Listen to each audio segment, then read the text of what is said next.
Senator Cornyn, glad to have you here. The Senate Committee on Health, Education, Labor, and Pensions will come to order, please. Today we're holding a confirmation hearing on the nomination of Dr. Stephen Hahn to serve as Commissioner of the Food and Drug Administration. Senator Murray and I will each have an opening statement, and then I'll introduce Senator John Cornyn of Texas, who will introduce Dr. Hahn.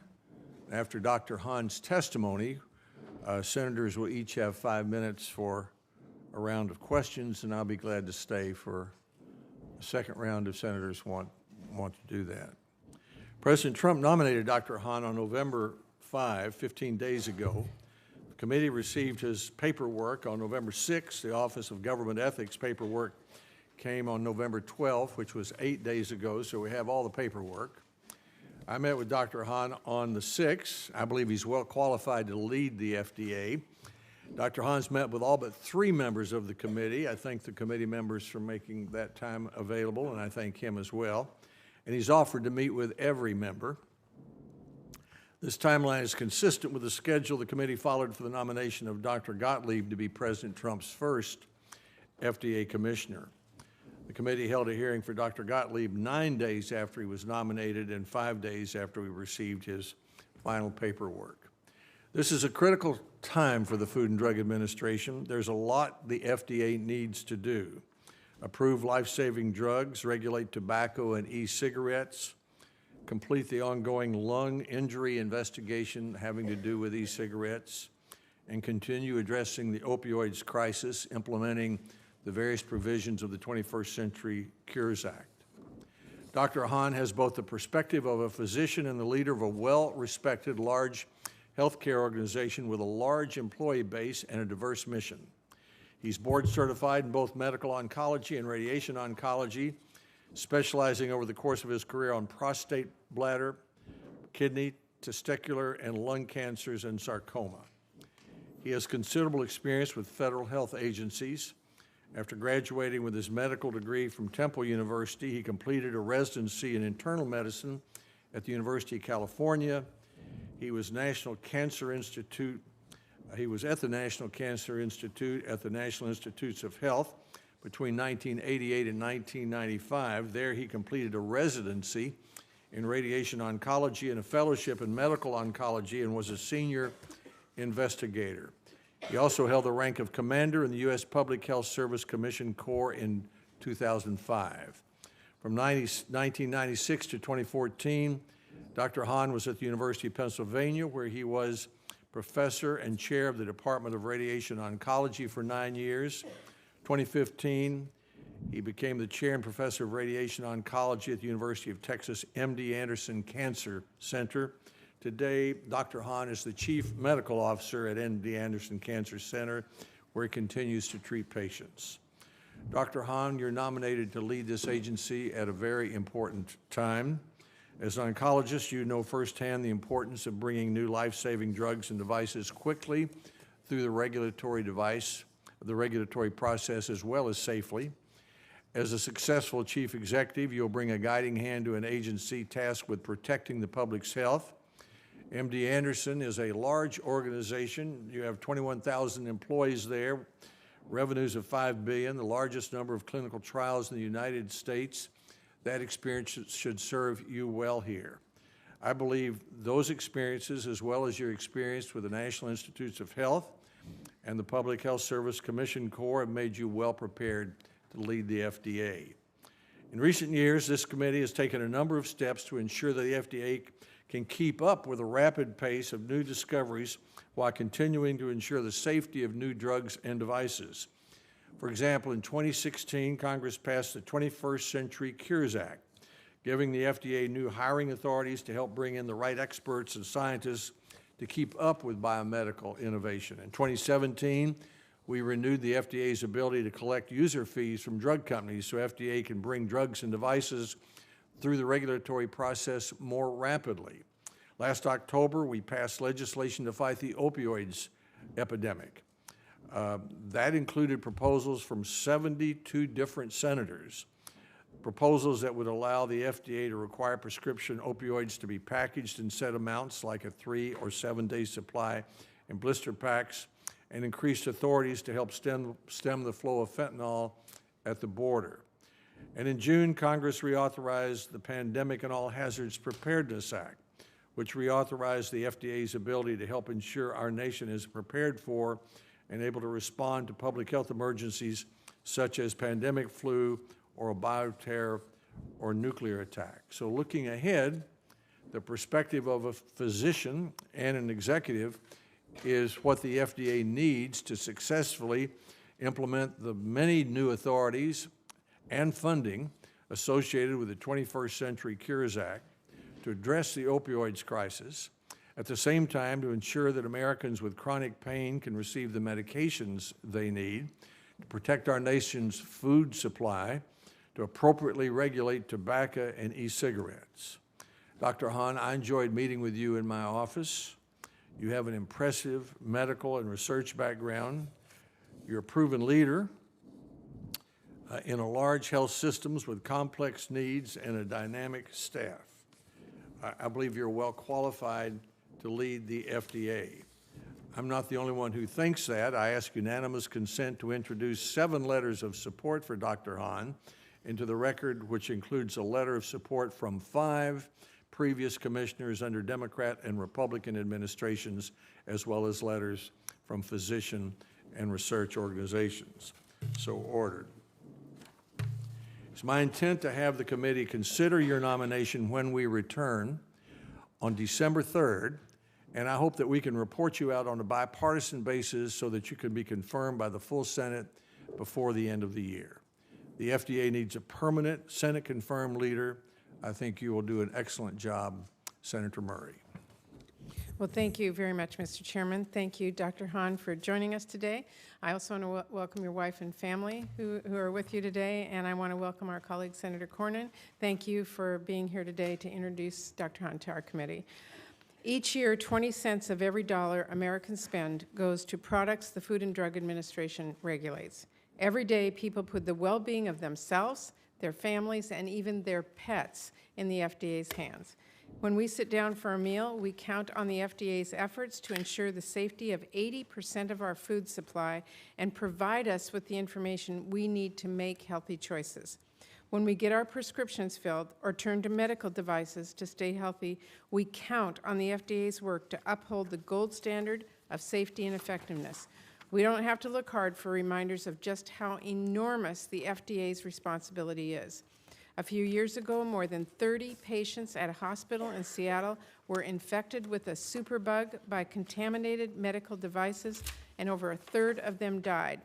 The FDA eventually recalled the devices after an investigation by my staff found outbreaks linked to the devices worldwide.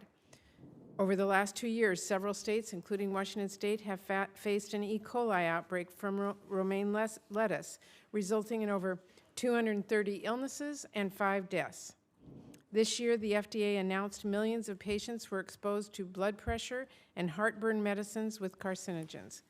And across the country, FDA's failure to meaningfully regulate vaping products has allowed youth tobacco use to skyrocket, driven largely by flavored e-cigarette products. We need to make sure the FDA has strong, experienced leadership who will uphold the agency's mission to protect public health, which is why this hearing is so important, because President Trump has an incredibly poor track record when it comes to nominations, from his cabinet to the courts to critical government agencies. He has repeatedly put forward nominees with alarming ethical problems and conflicts of interest, nominees without any relevant experience or qualification, and nominees with long track records of putting ideology or partisanship ahead of science, data, and families' best interests. People are counting on us to do this vetting and to do it seriously, especially because the president won't. So given what I've seen so far, I have some reservations regarding Dr. Hahn's qualifications to lead the Food and Drug Administration. Dr. Hahn has almost no government experience, no public record on policy issues related to the FDA, and no experience leading an organization anywhere near as complex as the FDA. So I want to be clear what I will be looking for from Dr. Hahn today. First and foremost, I will be looking at his commitment to putting science and data ahead of ideology. This is fundamental to the FDA's work, and when it doesn't happen, people are put in harm's way. People are unable to get the care they need. Good example is emergency contraception known as Plan B. It's now available to people all over the country. But when FDA was considering whether to make Plan B more widely available, I had to fight really hard to make sure science and data would ultimately win out over ideology and political pressure so women across the country could finally get Plan B over the counter. And getting these priorities right is perhaps more important than ever given how much President Trump has let ideology drive policy decisions. And putting families' needs first also means quickly following through on strong regulation of e-cigarettes. Right now, we are in the middle of a public health crisis. Millions of children are becoming addicted to tobacco products. The Trump administration's 2017 decision to delay oversight of e-cigarette products was an absolute disaster. Instead of taking strong action to protect children's health, the FDA has instead allowed youth e-cigarette use to more than double among high school students and more than triple among middle school students in just the last 2 years. And now, over 2 months after President Trump promised strong action, he reportedly plans to back away from steps to clear unauthorized flavored e-cigarettes from the market. He has shown he is more swayed by the tobacco industry and politics than by our children's health. We need an FDA commissioner who will push back hard so children's health comes first, who will finally clear the market of all non-tobacco flavored e-cigarettes, including menthol, nationally instead of offering more delays or half steps, and who will take strong, decisive action to protect our kids from combustible tobacco products as well. I will also be looking at Dr. Hahn's commitment to putting families' needs ahead of companies' profits, because the FDA absolutely must prioritize making sure drugs and devices are safe and effective. And it should also be doing whatever it can to make sure they are accessible and affordable, too.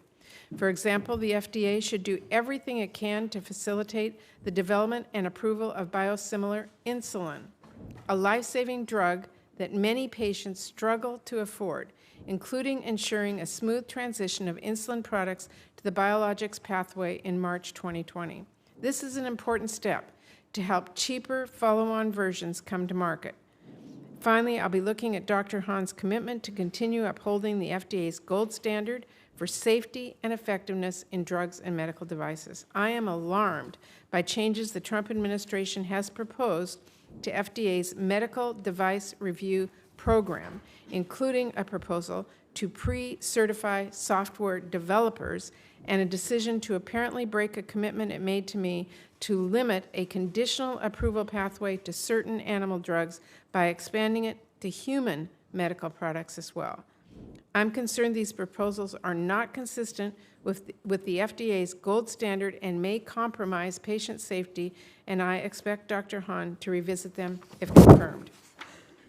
We need an FDA commissioner who will unquestionably put data and science and families' best interests ahead of ideology or politics or companies' bottom lines, who will uphold the gold standards that make sure drugs and medical devices are safe and effective, and who has the experience necessary to lead this massive agency and its over 17,000 employees in tackling a wide range of challenges like the ongoing opioid epidemic, drug shortages, the increasing risk of antimicrobial resistance, and much more.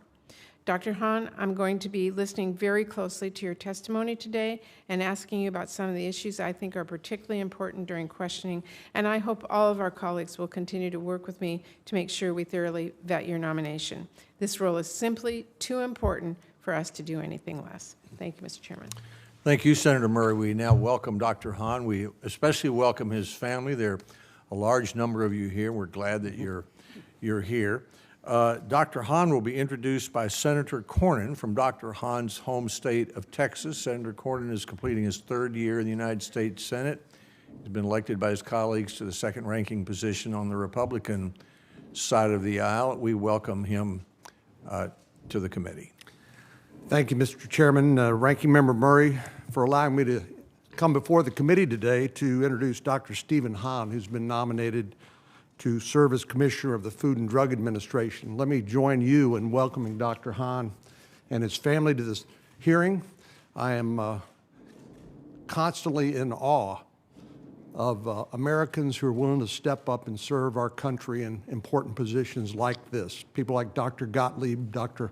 Hahn, and others, and I'm proud to be here with him today.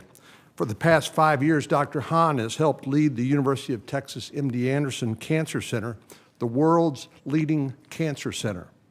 He's quickly risen through the ranks of a renowned institution that includes some of the most esteemed faculty in the nation, including a Nobel laureate and more than a dozen members of the National Academy of Medicine and National Academy of Sciences, among others.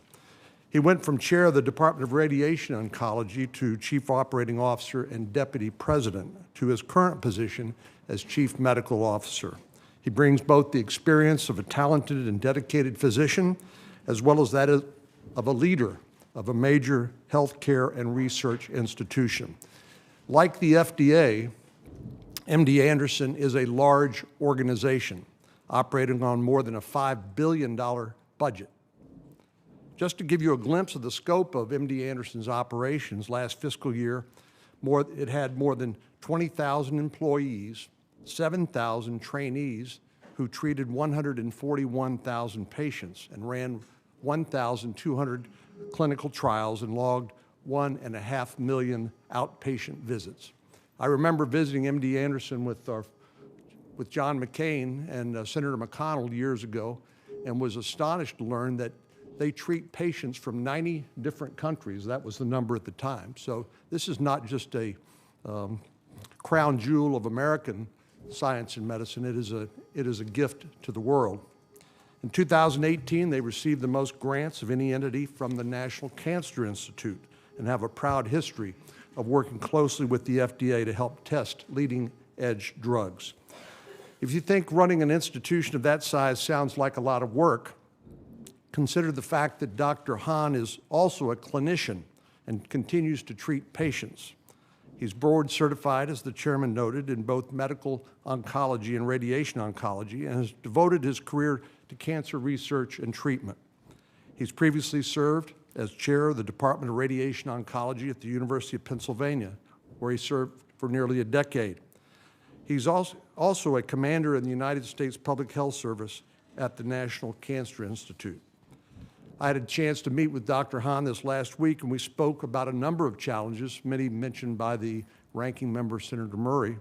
Among them is something I'm concerned about, and as she expressed, and I know this committee has examined last week, the recent increase in tobacco and nicotine product use among children and teens, primarily spurred by e-cigarettes.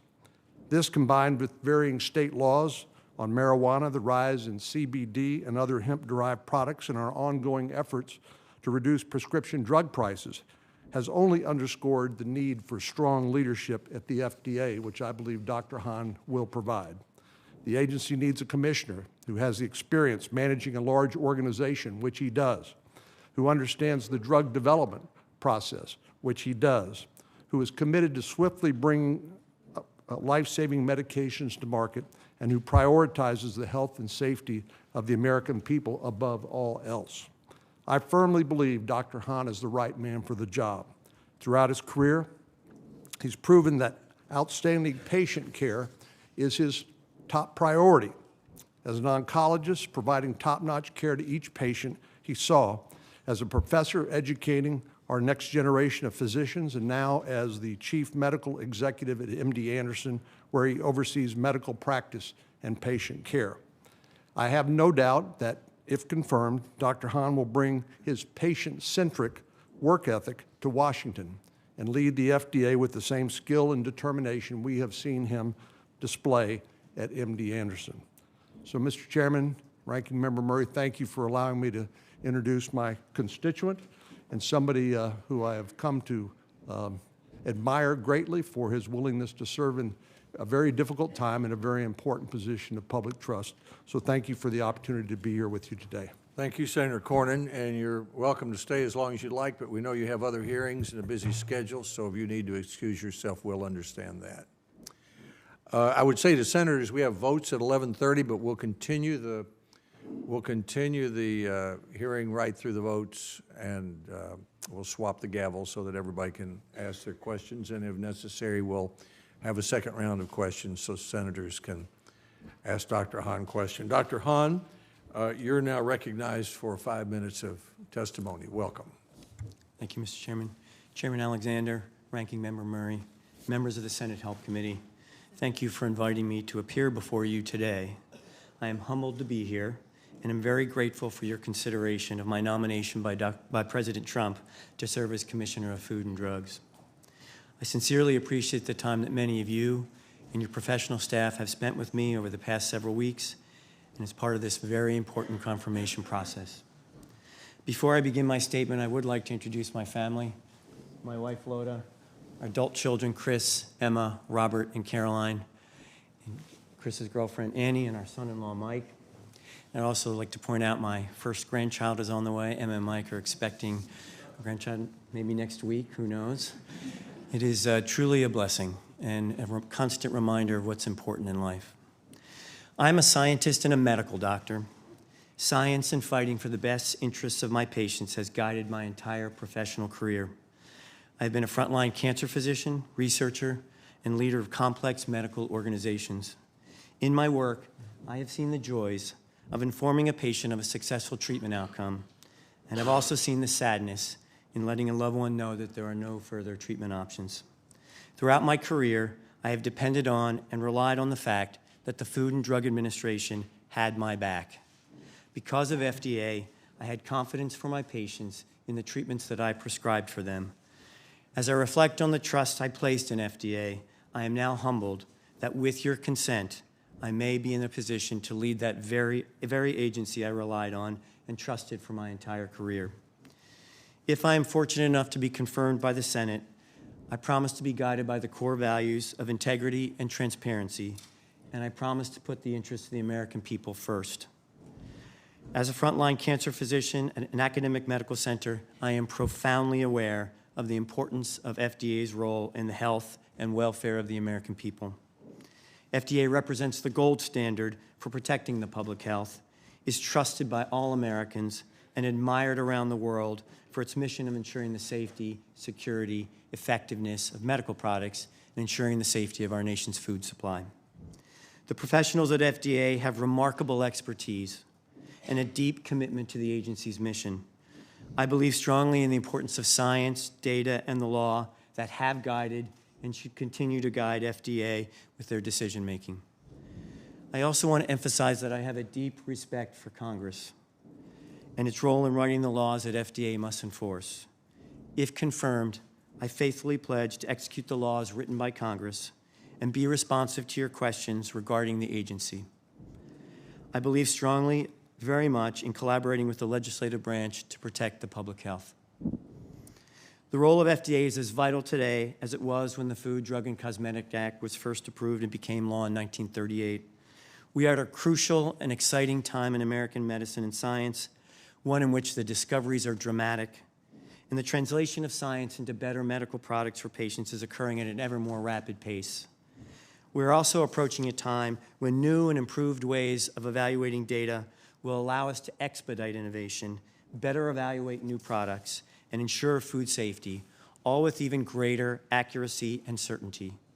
All of this, however, requires that FDA have the appropriate talent, expertise, and infrastructure to keep up with the progress in science and technology. It is crucial that FDA encourage innovation and competition so that Americans have access to a continuously improving universe of treatments.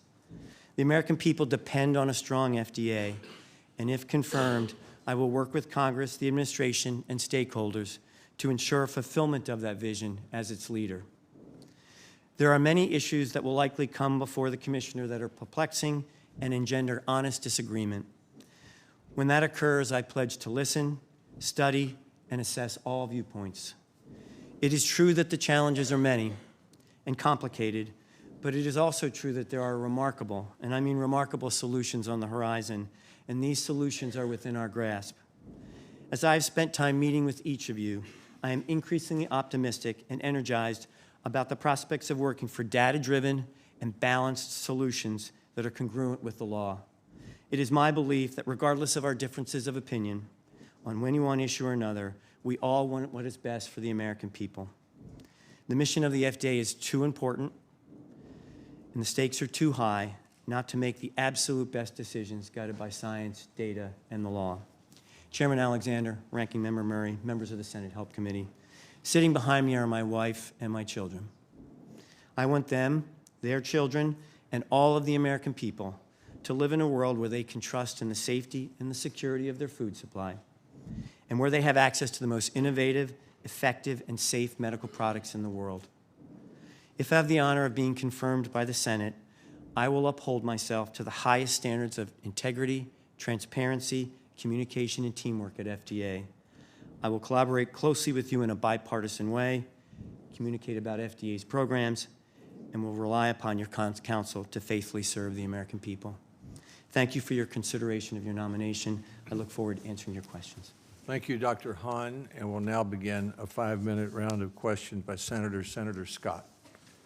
Thank you, Mr. Chairman, Ranking Member, and thank you, Dr. Hahn, for being here today, and especially thank you for spending the time yesterday. We had a good conversation about the importance of the generic market. So often we hear a lot of conversation about the prices of drugs, but we fail to appreciate the positive impact that generic drugs are having around the country. Speaking specifically of that, in 2019, fiscal year 2019, we saw a record-breaking 1,171 generic drugs come to market. 2018 was a record-breaking year. 2017 was a record-breaking year. So we are moving in the right direction. 90% of the prescriptions filled, of course, are generics, 90% of which have a copay of less than $20. This is all good news, especially when you compare it to 1990, when fewer than a third of the drugs were generics. That being said, I have real concerns that we could see this trend slow down or even reverse.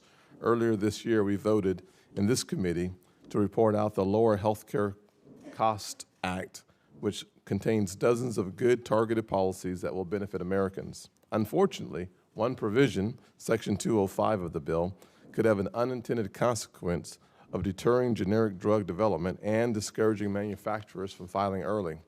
This would mean less competition and certainly higher prices for consumers.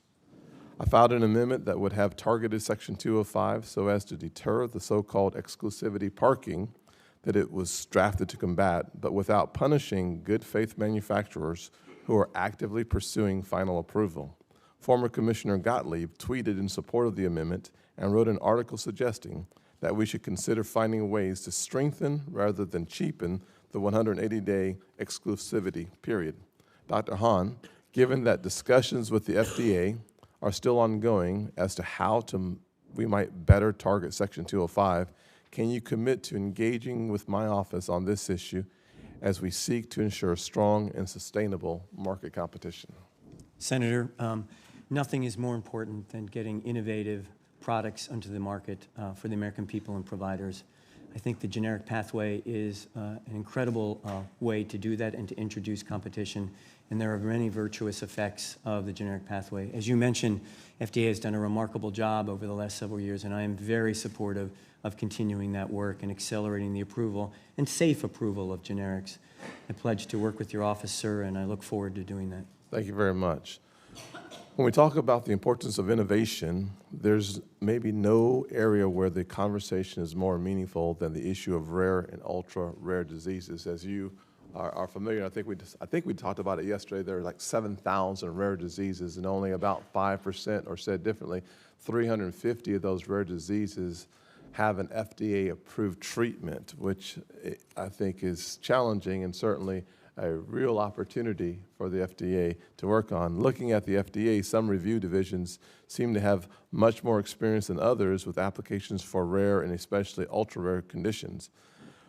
How can we work with you to create some transparency on which divisions these are and how to support them as they evaluate drugs for what are oftentimes the first-in-class treatments or treatments for conditions that have nothing for patients.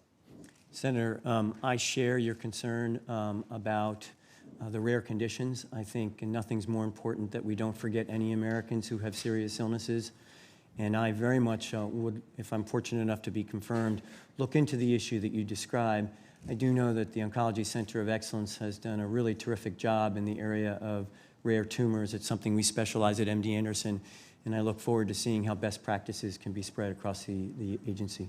Thank you, Dr. Hahn. We look forward to your successful vote and look forward to working with you on a number of these issues. I can't think of an area that is more important to the American community, our citizens, than healthcare and, frankly, drug prices. We have so much negative news on drug prices that so often we forget the benefits that we're getting from the generic market, and the importance of stabilizing the generic market, to me, is in critical need. And thank you very much for your commitment to do so.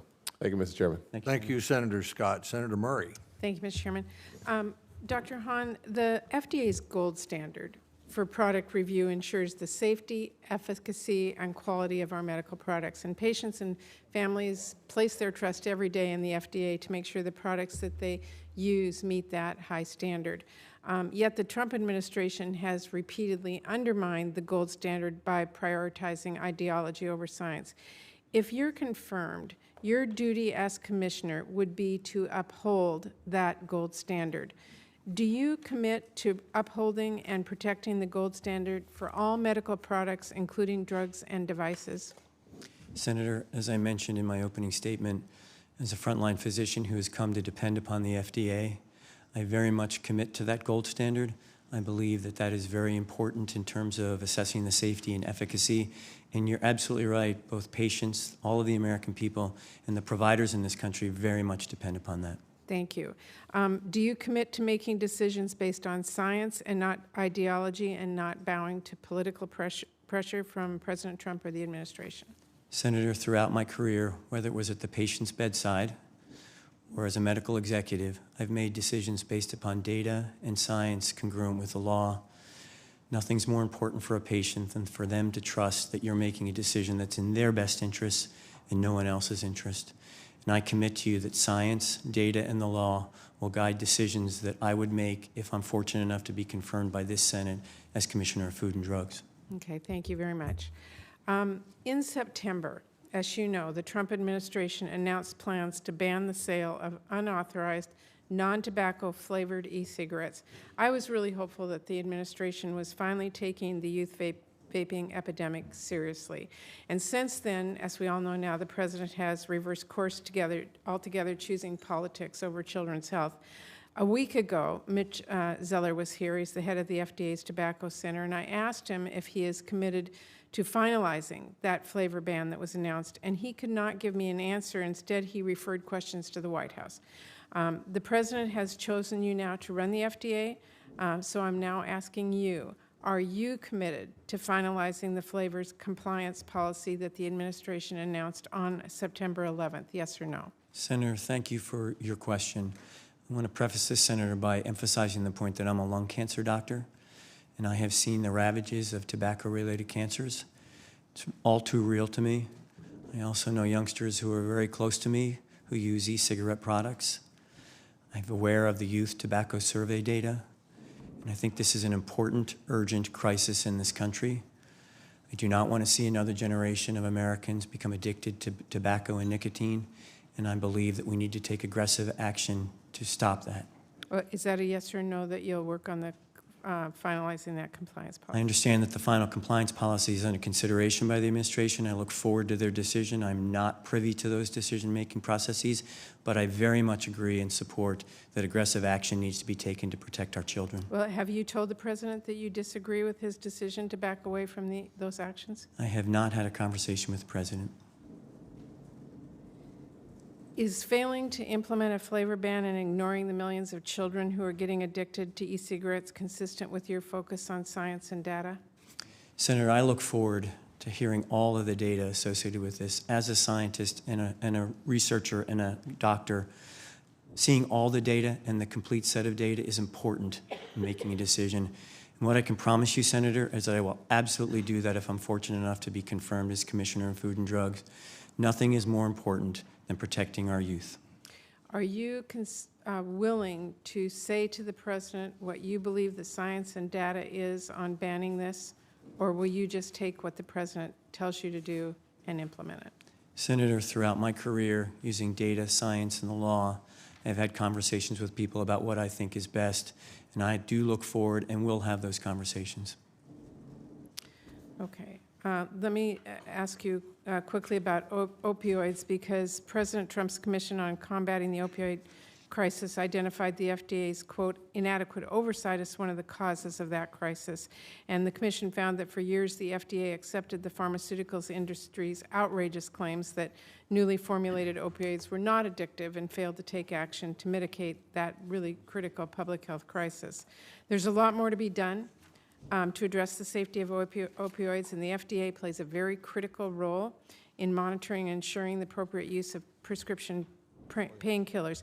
If you are confirmed, can you tell us quickly what 3 steps you would take Senator, to make sure the FDA is doing what it can? Excuse me, Senator. Yes, I think continuing the great work that the laws Congress passed with respect to packaging and labeling is important. I look forward very much to approaching this in a holistic way with accelerated approval or increased approval of non-opioid products, as well as looking into potentially even medical devices to help. I believe, based upon my experience at MD Anderson, that a comprehensive, holistic approach, often without opioids, can be very helpful in the treatment of pain, including cancer pain. This is a significant problem, and what we have to do is balance the relief of suffering with making sure that we prevent as much as possible misuse and addiction. Thank you very much. Thank you, Senator Murray. Senator Romney. Thank you, Mr. Chairman and Ranking Member, and thank you, Dr. Hahn. It was good to meet with you. I'm impressed by your credentials and experience. Your comment a moment ago that you have respect for Congress calls into question your judgment, but nonetheless, the great balance that you will have is to fulfill your responsibility at the FDA, where public health is of the ultimate significance, versus the strength of politics and political donations, which have an enormous impact on the decisions that sometimes are made in Washington. And the stress that can come from politics and people who are driven by politics or political donations is wholly different than anything you've ever experienced in life, and I can attest that myself. And so this issue of vaping, as it relates to this question as to whether you will put science and public health ahead of politics and political contributions, and they don't come to you directly, but they come to people who will be telling you what to do. The question is how you will balance those things and which you put forward. For me, this is vaping is, if you will, the canary in the coal mine, or better, the child in the vaping room. And so how you will deal with this issue is a pretty good test case for how you would deal with this issue on an ongoing basis on matters not just relating to vaping. I mean, in September, President Trump and Secretary Azar said they'd regulate flavored e-cigarettes. We now know that over 5 million high schoolers are addicted to nicotine through vaping products. The members of this body have been waiting for more than 2 months for the FDA to release a flavor ban.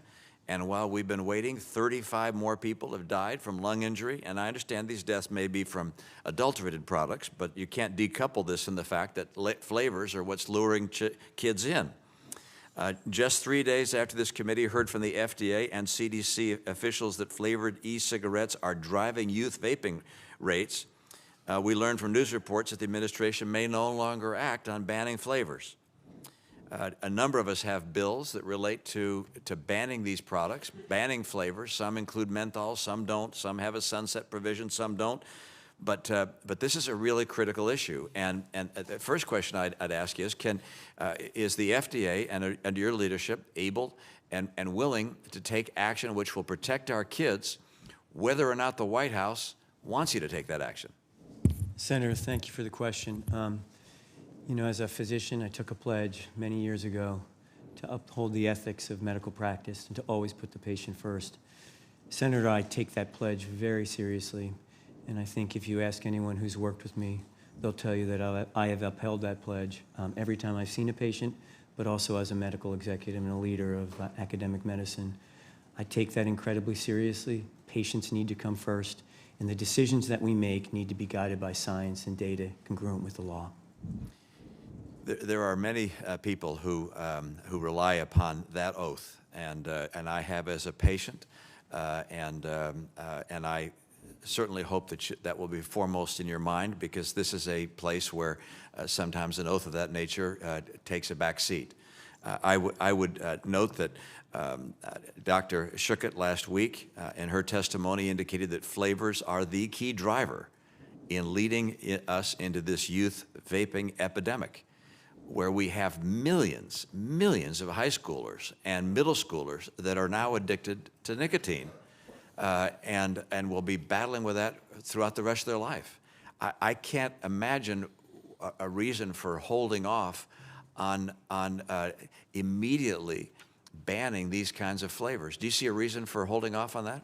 Senator, I've also seen the data that you described suggesting that flavors are a significant positive effect, not positive, but an effect for children using e-cigarettes, and I am alarmed by those data, completely alarmed. I think it's a serious issue, and I think it requires bold action to keep these out of the hands of kids. Do not want to see another generation of children become addicted to tobacco and nicotine. You recognize, of course, that there will be very strong lobbying efforts on the part of tobacco producers, tobacco companies, vaping shop owners, vaping shop employees, a lot of jobs on the line. There'll be enormous political pressure, which will say, keep these products out there. And there's not a lot of money coming on the other side. From a political standpoint, there's no one coming to us and saying, hey, we're going to contribute to you all if you'll make sure and ban these flavors. No, it's just moms and dads and millions of kids that need, basically, it's going to be on your shoulders. As I understand it, you're the decider here. You're, as President Bush used to say, you're the decider. Are you willing, and is there anything that's keeping you from making that decision to ban these flavored products? Senator, as I mentioned to Senator Murray, I understand that the final compliance policy is under consideration. I don't want to prejudge that, and I don't have all the facts that they might have, but I can tell you this for sure, sir. I will use science and data to guide the decisions if I'm fortunate enough to be confirmed, and I won't back away from that. I'm a lung cancer doctor. I'm a researcher. I'm a father, and soon to be a grandfather, and I take that incredibly seriously. Thank you. Thank you, Senator Romney. Senator Baldwin. Thank you, Mr. Chairman. I want to follow up on this line of questioning of Ranking Member Murray and Senator Romney. It strikes me that there are many areas in which the FDA can be active in this issue of vaping and e-cigarettes and the lung injuries that we're seeing. We focused on some. I just came from a hearing where there was an exploration of other ways to be engaged. Let me just say that without decisive action from the FDA and the administration, we can bet that there's going to be more kids who will take up vaping. This leads to another problem that has been mentioned, nicotine-addicted children. As you know, there are no FDA-approved cessation therapies for those under age 18. There are divisions other than the Center for Tobacco. There's the Drug Center that looks at, within the FDA, that looks at the potential development of effective treatments for things like nicotine addiction in children. If confirmed, how would you tackle this problem and ensure that the FDA is prepared to address the challenge of nicotine addiction among our nation's young people? Senator, thank you for your question. First, I'd like to say, Senator, that I hope we have less and less nicotine-addicted children in this country, and hopefully zero in the future. and I am alarmed by the situation and what we're facing right now. Tobacco cessation and nicotine addiction are serious problems. I see that because many of my patients want to stop. Fortunately, there's great research, much of which has been funded by Congress at NIH, that's allowed us to look at this intersection between nicotine addiction and tobacco use and what we might be able to do in the future. I am very supportive of taking measures and expediting those measures to try to find out what novel products we can use to help with the tobacco cessation problem that we have. The more that we can accelerate those products onto the market to help people, I think the less of a public health issue this will be. And I look very much forward to working with Congress, researchers around this country to help expedite that. Right. This next question is on the food end of the FDA. As we discussed when we met, dairy farmers in Wisconsin pride themselves on producing high-quality milk that meets very specific requirements. In fact, many of those requirements are set by the FDA's standards of identity regulations. Despite the hard work that farmers do every day to meet these standards, there are many imitation products on the market today that get away with using dairy terms without meeting the same standards of identity for their products. Your predecessor was working on this issue and held a comment period for farmers, consumers, and food companies to provide input on the mislabeling that's going on in the marketplace. Now that the FDA has received that information, the FDA needs to finish the job.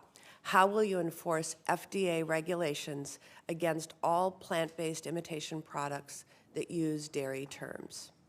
Senator, thank you for the question. I did very much enjoy hearing or having the conversation with you and hearing about this particular topic.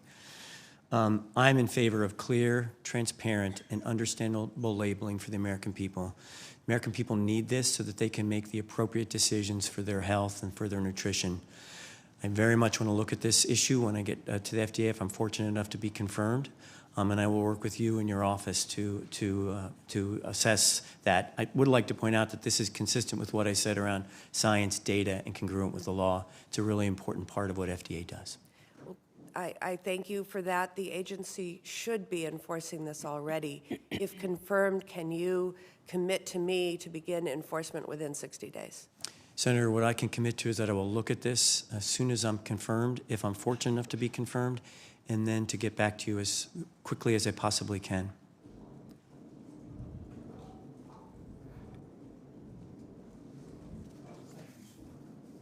Thank you, Senator Baldwin. Senator Collins. Thank you, Mr. Chairman.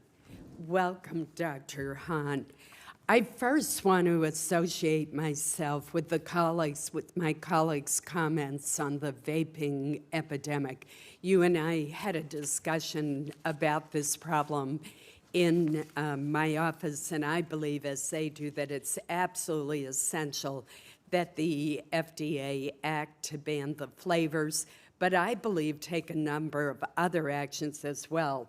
And in that regard, I would commend to you an op-ed that was written by your predecessor, Dr. Gottlieb, on other actions that the FDA should take, such as banning cartridges on e-cigarettes that kids can use or others can use to refill with dangerous substances, which have led to this outbreak of serious lung diseases.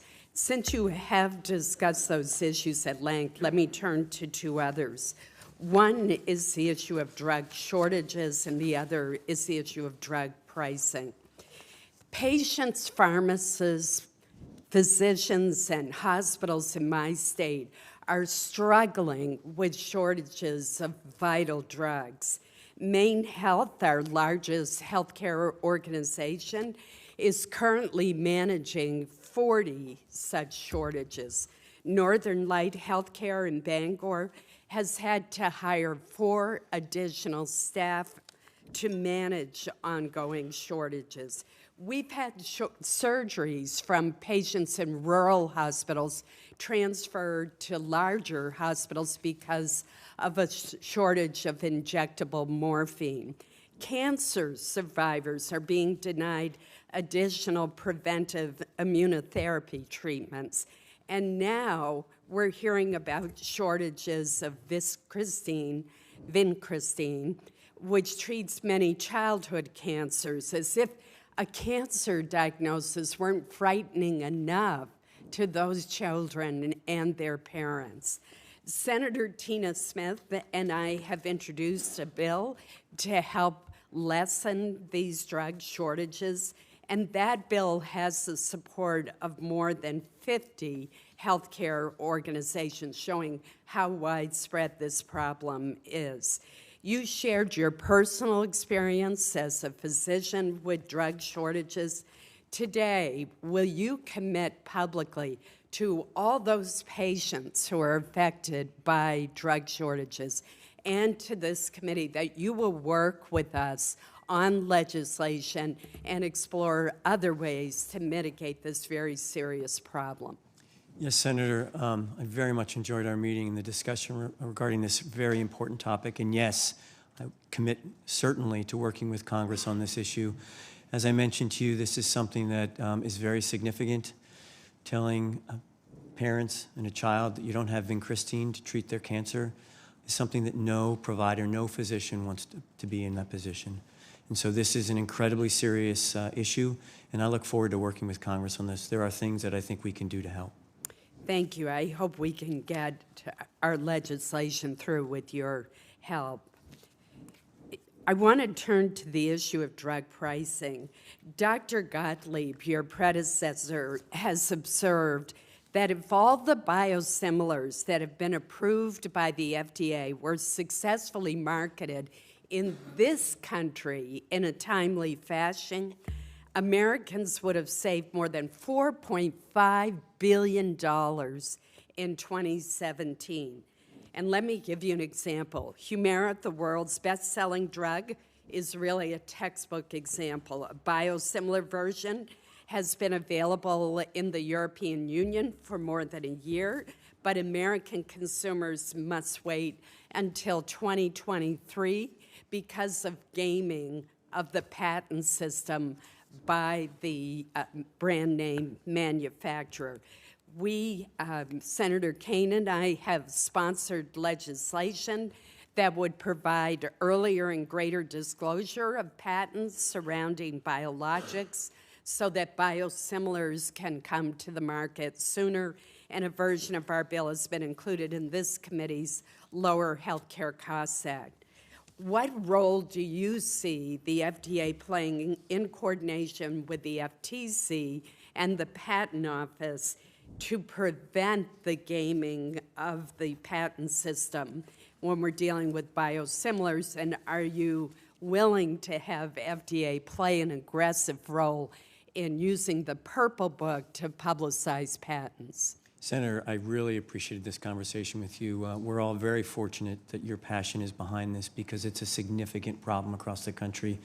As we discussed, biologics represent an important treatment source for cancer patients, and their availability and also the upward pressure that they're causing on prices are substantial. So the biosimilar pathway is crucial.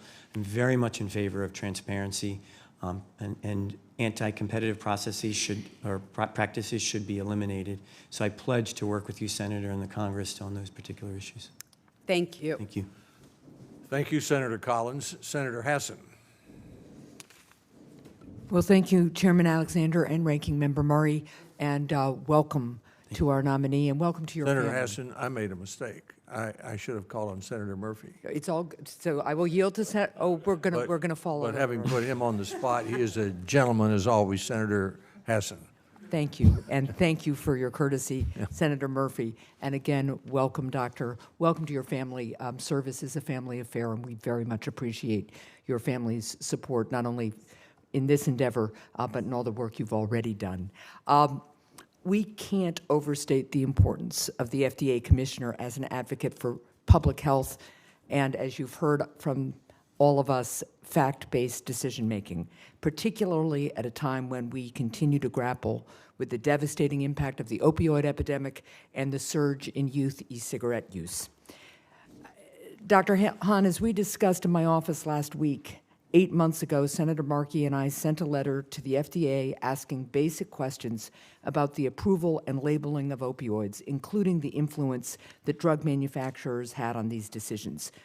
We also asked in that letter about a problematic clinical trial design that FDA allows for opioid approvals. It's called the Enriched Enrollment Randomized Withdrawal Study Design, which is a mouthful, and some experts and some non-experts like me think skew the results. As you know, FDA has not responded to our letter. This committee has a track record of working on a bipartisan basis to address the devastating opioid crisis, and we need FDA to be a partner in those efforts. That includes being responsive to and transparent with members of this committee. I heard what you said in your opening statement in response to other senators here about working with Congress. So my question to you is asking for the same commitment from you today that you gave to me in my office last week. If confirmed, will you respond to our letter within the first 30 days of your tenure? Senator, as I said in your office, and I commit to this, within 30 days, I will look into this issue and get back to you regarding your letter.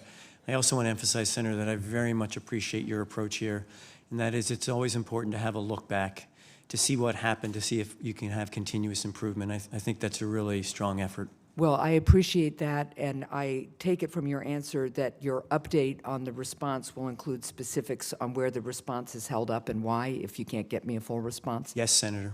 Because a look back isn't particularly helpful if it takes too long to do, right? Yes, Senator. Okay. I also appreciated our discussion in my office about balancing access to opioids for those who need them with policies that keep these highly addictive drugs from being overprescribed. Can you talk about how your views on opioids have evolved since medical school and how marketing efforts by opioid manufacturers may have influenced physicians' and patients' initial understanding of the dangers of opioids? Senator, yes, thank you for the question. And it's a really interesting time in medicine regarding this issue. And congratulations to Congress for their excellent work as well as the administration on this, because provider education has gone a long way to addressing the problems that we've seen. I mentioned in your office that when I first went to medical school and started taking care of cancer patients, the teaching was that cancer patients should be treated liberally with opioids and that they don't become addicted to pain medications. And we found out that that wasn't the case, and with in some instances, tragic consequences. We've totally changed, based upon new information and education, how we provide relief of pain for cancer patients. And as you can imagine, as a cancer doctor in the front lines, this balance between relieving suffering but also making sure there's not misuse or abuse is critically important. So a multidisciplinary approach has been instituted at MD Anderson, as we talked about, with certainly opioid therapy, but also non-opioid therapies, behavioral therapies, even potentially medical devices to help with pain. I'm very much a supporter of the multidisciplinary approach to treating pain. I think it's something that we need to do more of. And if I'm fortunate enough to be confirmed as Commissioner of Food and Drugs, I look forward to furthering the education efforts for providers and patients. All right. Well, thank you for that. And I appreciated that conversation, and I look forward to you continuing to take that hard look at that risk-benefit analysis of these kinds of drugs and what they should be used for and what they shouldn't be. You have heard a lot of concern up here about fact-based decision-making, about the influence of outside interests, whether they're special interests or ideological ones, on decision-making at the FDA. Right now, we are dealing with reports that the administration caved to special interests in reversing the e-cigarette flavor ban, and that's incredibly disturbing. You've talked a little bit about your concerns about the ban, but if you are confirmed, you're going to be overseeing the FDA pre-market tobacco application process for e-cigarettes. A whole lot of people are counting on the FDA to put public health first. Will you commit to public disclosure of all meetings between FDA and Juul that take place before and during the pre-market tobacco application process, including who attended and what was discussed? And will you commit to providing this committee with any data you receive from companies like Juul that relate to youth e-cigarette use, including data on flavors and diversion? Senator, so I am aware of the pathways that you're describing. I think they're important, and I do think they need to be supported by science and data and congruent with the law. What I can promise you, Senator, because I'm not at the FDA, I don't know the rules and regulation around disclosure, that I will look into that, understand what those rules are, and follow the law. Well, and just for the record here, Jewel made a commitment that they weren't going to lobby on this. And then their representatives come to my office and mention all the meetings they've had at the FDA. And when I asked the FDA about what meetings they had, they said nothing to do with policy. They're either lobbying or they're not. And the American public has a right to know how decisions that affect their children and our public health are made. And so I am very hopeful that we will get full disclosure from the FDA about their meetings with Jewel and the information Jewel has brought forward. It was an issue with opioid approval as well, and I thank you, Mr. Chair, for letting me go over.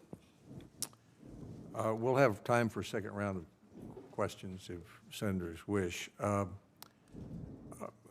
Dr. Hahn, several senators have mentioned e-cigarettes and our hearing last week and the appearance of the director of the Center for Tobacco Products. Just as a matter of record, there was some disagreement here about tobacco among senators. We've got 23 members, a lot of different points of view, libertarian, a whole variety of points of view. But there was no disagreement on two issues among the whole crowd that I heard. One was, we're very concerned about the 2,000 Americans who have a lung disease, you're a lung doctor, that is not completely explained and is related to e-cigarettes. What do we do about that? And very concerned about the 1 in 4 high school students who apparently are using e-cigarettes. I didn't hear anybody on this committee of any point of view advocate for that. And Mr. Zeller made it clear that the FDA has plenty of authority to deal with all of those things. Sometimes we tie the hands of the administration, but just, for example, as Senator Romney and Senator Collins mentioned, requiring tamper-proofed cartridges that couldn't be, so you couldn't insert vitamin E or THC, for example. I believe you have the authority to do that now if you're the FDA commissioner. Lowering the level of nicotine, FDA could do that now. Putting labels on the actual products, FDA could do that now. Regulating flavors, FDA could do that now. Improving age verification methods, developing better standards for retailers, spending more of the $5+ billion you've collected from tobacco companies over the last several years on a more effective way of persuading young people not to use e-cigarettes. Have that authority now. So I don't need an answer to the question from you today because you're not yet the commissioner. But my point is, you have plenty of authority, if you are the commissioner, to deal with the issues that almost everybody on this committee is worried about concerning e-cigarettes. When we were working on the 21st Century Cures Act, I asked Dr. Califf, who was then commissioner, what is your top priority? I said, you know, this is a train that's likely to get to the station, meaning our bill, so what's the single most important thing we could do for the FDA? And he said it was having the flexibility to hire the right people and to pay them enough to keep them working at the FDA. Yet late in 2017, Commissioner Gottlieb said that FDA's hiring process can take anywhere from 150 to 550 days. What can you do to implement this new authority FDA has to make sure you have the right people at FDA to deal with speeding up approval of safe treatments and cures? Senator, it's striking. Thank you for the question. How much the similarities between MD Anderson and FDA exist.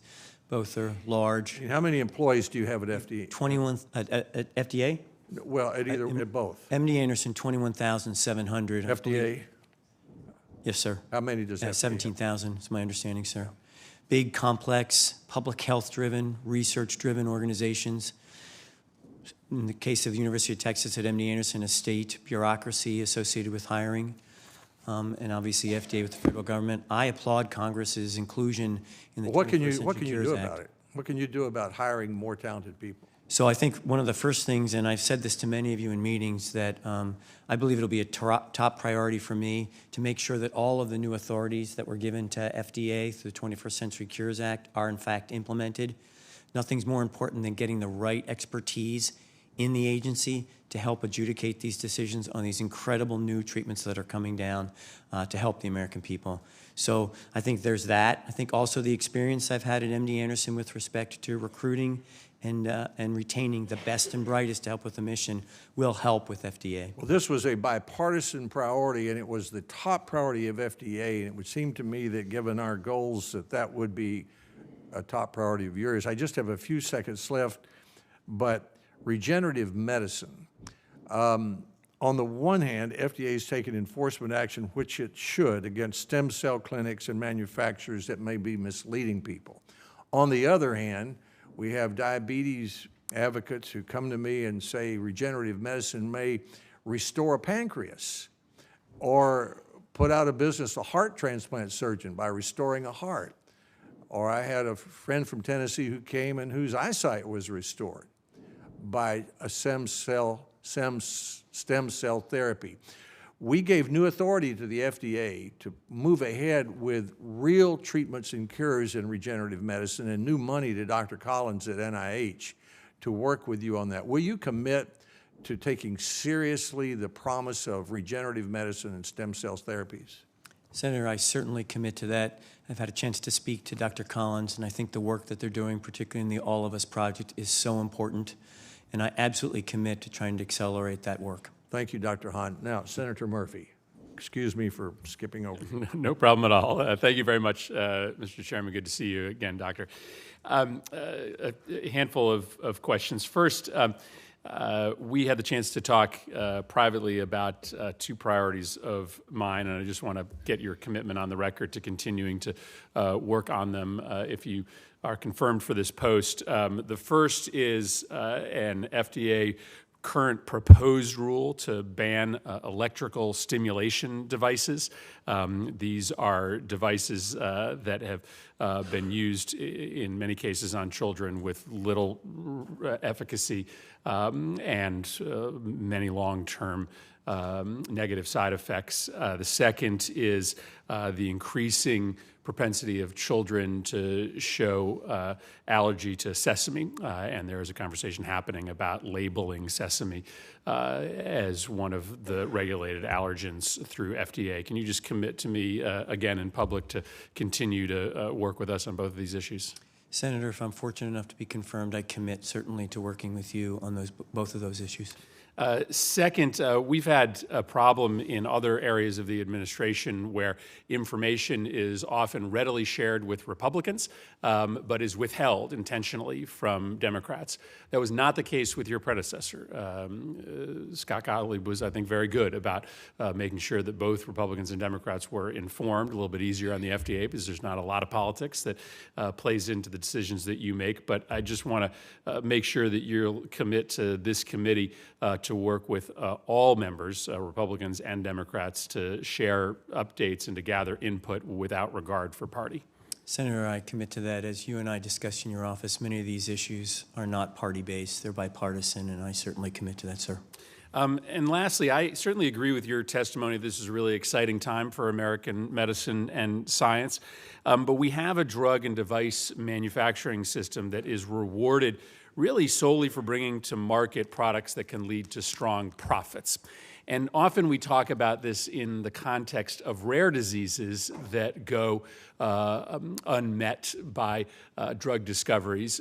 But frankly, the real scandal is that even in many common disease states, we've had very little innovation. And as someone who works a lot on mental health, it's remarkable how little innovation we have seen over the last 50 years when it comes to drugs that treat depression, for instance, which is a common disease state inflicted upon millions and millions of Americans. In fact, this year was the first time in decades that the FDA approved any new major depression drugs.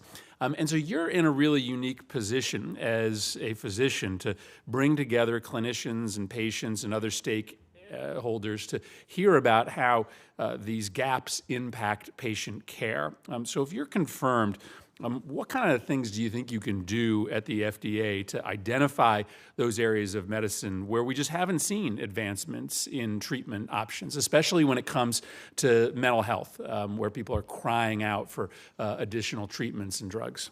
Senator, thank you for the question. And you're right, mental health, we have lagged behind in terms of innovations. I think the other area are in the neurodegenerative disorders, ALS, et cetera, Parkinson's disease. And these are areas where there is fantastic research going on. I don't understand completely why there is this gap between that research and product development. I know that there are best practices at the agency with respect to some areas, and I look very much forward to working with you in Congress, finding how we can spread those best practices across all of the different units of the agency. I had one of the few major pharmaceutical companies that is investing some major money in mental health drug development pathways, and they identified patient and human testing as an area that they really saw opportunity for reform in.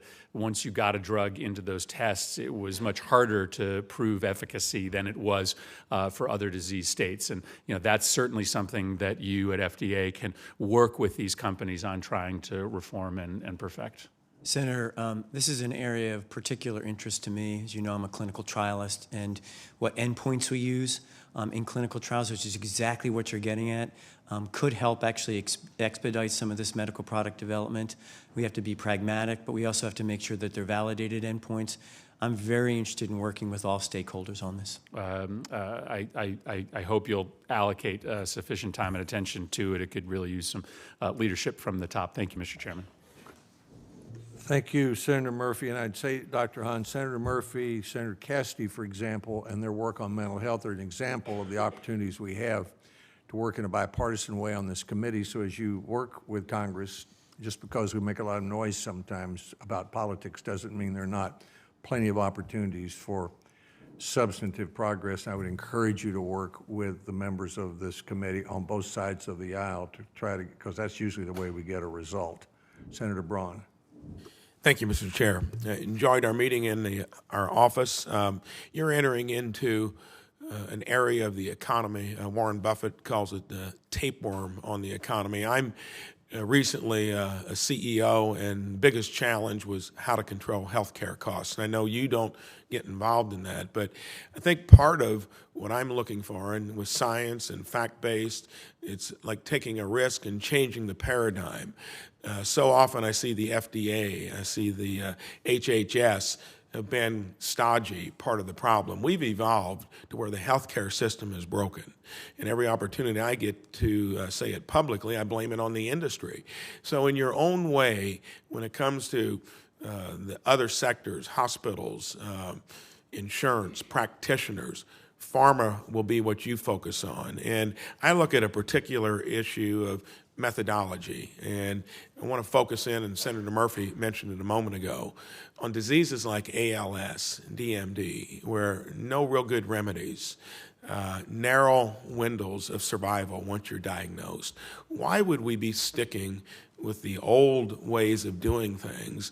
And are you going to feel like any CEO would in running a business, where you actually excel and do well when you take risks and stick your neck out?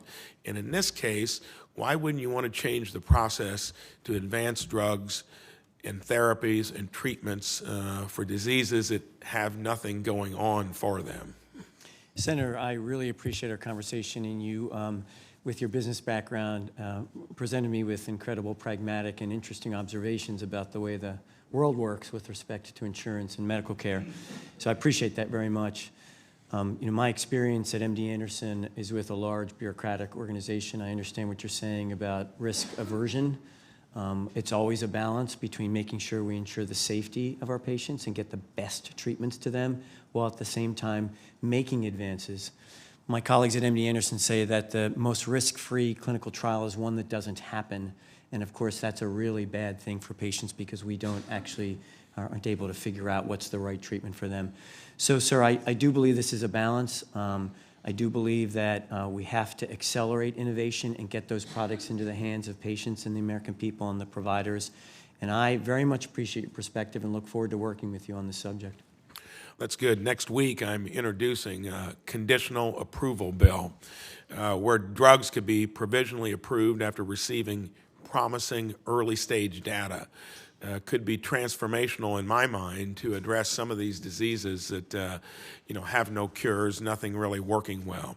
The FDA could grant limited marketing authorization to new drugs after successful phase 1 and phase 2 clinical trials, establishing safety and a reasonable expectation of effectiveness, allowing patients in need of a treatment to benefit while allowing companies to generate a modest amount of revenue to help fund phase 3 trials. Does that sound like something that would be in your entrepreneurial framework heading this agency? Is that something that you think makes sense? Senator, I'm always willing to hear about science and data and new approaches. My career's been in clinical trials and clinical trial design and understanding the novel approaches that we can use. I think it's important to expedite and to have innovation reach patients as quickly as possible. I do want to make sure that these approaches are validated so that we don't make huge mistakes that hurt patients, but I am open to a conversation about all of those. Rest assured, after your confirmation, I'll be getting with you. Drug importation, all of the things you can do at the FDA. Pharma is probably the most focused on place because everybody's involved with it.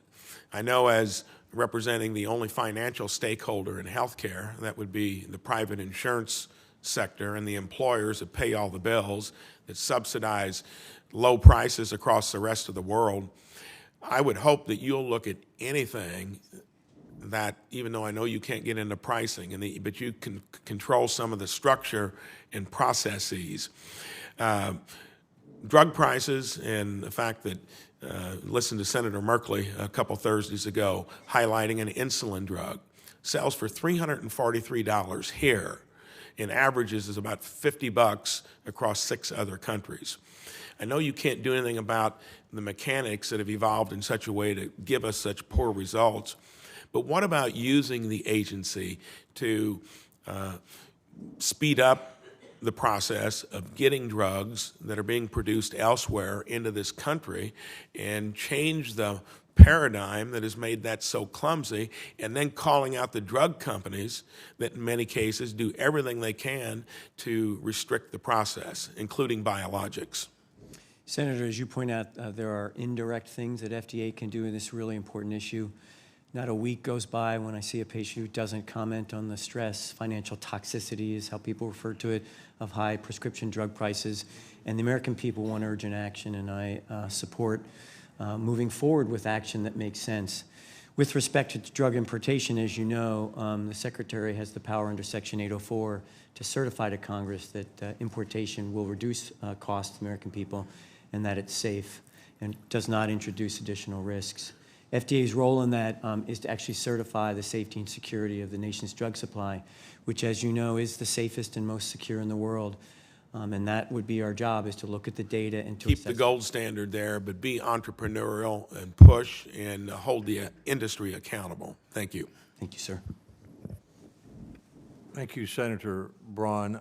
The votes will begin at 11:30. I'm going to go vote quickly on the first vote. Senator Murray will preside till I get back. We'll continue the questioning as we go along. Senator Rosen. Thank you, and thank you for your willingness to serve, for what you've done throughout your career to support patients and their families through some of the most difficult times in any family's life. I really appreciate your dedication to your medical practice. And we talked a little bit about palliative care. As an oncologist, a medical oncologist, you know a lot about that, especially a radiation oncologist. And so I want to make sure that patients with serious illnesses are treated in a comprehensive way that includes focusing on reducing stress and alleviating pain. I was glad to launch the bipartisan Senate Comprehensive Care Caucus with Senators Barrasso, Baldwin, and Fisher as my co-chairs. We're using this as a way to improve access to palliative care and care coordination and address issues impacting caregivers. And I know the importance of this firsthand. For example, near the end of her life, my mother suffered from a tumor on her spine and needed palliative radiation therapy, not curative. She was terminal, but it was going to help reduce her pain for the rest of her life. And it was really important for the quality of life. So I have two questions for you. What else could the FDA be doing to advance options for palliative care, and how can we balance the variety of patients' needs, including that of palliative care, when we look at how the FDA evaluates drugs and devices for safety and efficacy? Thank you, Senator, for this question. As you know, I expressed in our meeting a very special feeling toward the supportive care and palliative care of our patients. As a cancer doctor, that is incredibly important and some of the best things that you can do for people as they end their life. So it's a really interesting question, Senator, particularly as we think about what are the endpoints that can be used in clinical trials for drug approvals. There's a lot of great work going around in this country looking at what those endpoints are, what endpoints matter to patients, and what are the most important in the palliative setting. And I think there's great opportunity for us to look at those endpoints and see how that can be incorporated in the drug and the device pathways to actually help in the palliative care setting. So I look very much forward to working with your caucus on that if I'm fortunate enough to be confirmed.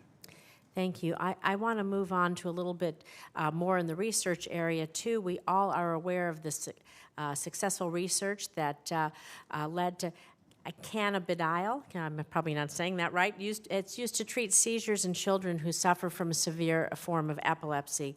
So we want to find new treatments that have fewer side effects or are more effective. And so I have researchers at the University of Nevada, Las Vegas. They are stymied in their scientific efforts because of the challenges to gain access to study marijuana legally, develop different strains like this one for epilepsy, even in states like Nevada where marijuana is legal. And so given the great needs for alternatives, again, whether it's palliative care, pain management, we hear talk about opioids, depression, anxiety, what can we do to make it easier for the researchers not to take that 1 or 2 years to get Schedule I license approval? Senator, thank you for the question. The top-line answer to that is clarity and transparency about what the rules of the road are. That's really important for all innovators as they try to bring new medical products to patients across America. The issue of CBD that you describe, in fact, it is an active ingredient in this drug that was approved for a very serious childhood seizure disorder. I think that tells us that there is a pathway for medical products. There are also some indications, cancer, palliative care setting, where CBD might be of benefit. But there are some open and unanswered questions that have to be filled by research exactly as you described, Senator. What's the appropriate dosage and for what indication? What are the implications of long-term use? I think unsubstantiated claims, like we see in the marketplace, are of concern in terms of things like curing Alzheimer's or cancer. So and could it you needs to help be us supported speed by up data. that process for researchers just to even get you this data so we can do what we need to do if you're lucky enough to be confirmed? Senator, huge supporter of research and getting clarity and transparency around the processes to allow us to get the medical products to patients. Thank you. Thank you. Thank you. Senator Isaacson. Thank you, Senator Murray. I've been listening to everybody and decided I'm not going to ask a question. I'm going to probably make a 15-minute speech. No, I'm not going to make a speech, but I will tell you. What Ms. Rosen was just talking about and what's been talked about by other members is a concern that I have as well, and that is there seems to be almost an inhibitor to get drugs to the marketplace because we get new developments take place, new drugs are found, we get them almost there, and either we can't get enough time to approve them, we can't get enough authority over them, we don't get enough transparency to get things we need, and things are going on and on, and finally we don't solve a problem, we just have another problem. But the people that are sick are not getting helped. I want to talk about 2 or 3 things that happened to me while I'm a senator, and the specific thing that happened, and ask you a little bit about them. One was on 9/12/2001. We all remember what happened that day before. We had the most tragic attack on the United States of America in history. And in New York City, we had more people affected by bad, and I'm debilitating and burns than any place we had in history. And I had a phone call on my cell phone that ended up leading me to the FDA, that ended up leading to Solvay Pharmaceutical, which is now in Austria, but was here in the United States at that time and in my district, who had developed a drug called Flamazine. Flamazine was used in burn cases. It was a salve of some type. It was not approved in the United States, was approved in Europe, and on 9/11/2002, when the they called me up. They wanted to give it to us in the United States, give it to doctors in the United States hospitals, but they couldn't because it wasn't approved to be used. And I think that was an FDA decision, if I'm not mistaken. So I called FDA, and one day, the next day, Flamazine was on the way to the Northeast in New York and around for use in cases where they'd run out of every other preparatory salve type, and I don't know, I'm not using the right terms, but medicine that there was. And I thought to myself, gosh, we had all these things, but it took so long to get to the patients because we never could get through all of it. So, but boy, we got something that was really bad. We got it through in one day. And that shows you what you can do. And I bragged about the FDA so many times for that because people, well, we'll never get that done. Well, we got it done in one day when the whole world was scared about what had happened. We need to improve. We don't need to get down to one-day approvals. I don't think one-day approvals on pharmaceuticals would be popular or possible. But we ought to get to a situation where it doesn't take an absolute emergency or death-defying circumstance to cause somebody to move. What can we do to get a more agile FDA in terms of getting those things to the marketplace and get them approved and through the process? Senator, I share your enthusiasm for modernizing and making more efficient all of the approval processes. I am cognizant that as a physician, I relied upon FDA to protect the public health, and the standards can't be compromised. However, I believe in a new era where science is moving so quickly, the agency should be more efficient, and we should have more agility to actually do those approvals. Part of that is, in fact, getting the right people in place to help make the assessments that are needed to uphold the gold standard. But part of that is the possibility of using data, new ways of using data analytics to help us come to more accurate and precise conclusions about products. And those are two very important things to me that I would like to see, if fortunate enough to be confirmed, pushed forward at the agency. How much difficulty getting things to the marketplace do you find from the trial law actually scaring off the development of new drugs because getting them approved without them immediately taking them to court and having a long, drawn-out case is just something the manufacturer or the researchers fear, so they just don't do it? How much do you fear of the trial bar and that cause you to get people to just say, well, we're not going to develop a drug, that'd be too expensive, too big a risk, we're just not going to do it. So they don't do it because of the fear of being sued or having a liability they couldn't afford. Senator, it is a concern. I'm not sure that it's a primary concern that I've seen from my perspective. I'd very much be interested to hear what stakeholders say about that and address the problems to the extent that FDA could. You know, I think you said the magic word on that particular case. I think it is getting the stakeholders to the table early in the advance of coming up with a solution, have them committed to doing it. I love our system, and I love the rights I have as a citizen, and I love the Constitution that protects me, and I respect everybody in every profession. I have nothing against law firms whatsoever. But I've seen in action the damage that can be done by out-of-control tort liability cases, by out-of-control lawyers using that case to accomplish ends which aren't always good for the society no matter what happens. And I think if we have a situation where they are blocking the expediting or even the tackling of trying to find a solution for a problem, that we are trying everything we can to level the playing field, whether it's a waiver of liability because the manufacturer agrees to do something or whatever it might be. I think we need to be proactive on that end rather than operate in fear. It's my personal opinion. Senator, I think being proactive in a lot of these fears makes sense. I look forward to working with you on this, sir. Thank you very much. Thank you. Thank you, Senator Isaacson. Senator Casey. Thank you, Ranking Member Murray. And Doctor, welcome. Sorry I wasn't here earlier for your testimony. It's one of those days where we're pulled in a couple different directions, but grateful that a native Philadelphian is here and someone who spent so much time at the University of Pennsylvania Medical School, or School of Medicine, I should say, and we're grateful you're willing to put yourself forward for public service, and I know your family is with you, and they are part of that service. Were you to be confirmed, so thank you for that.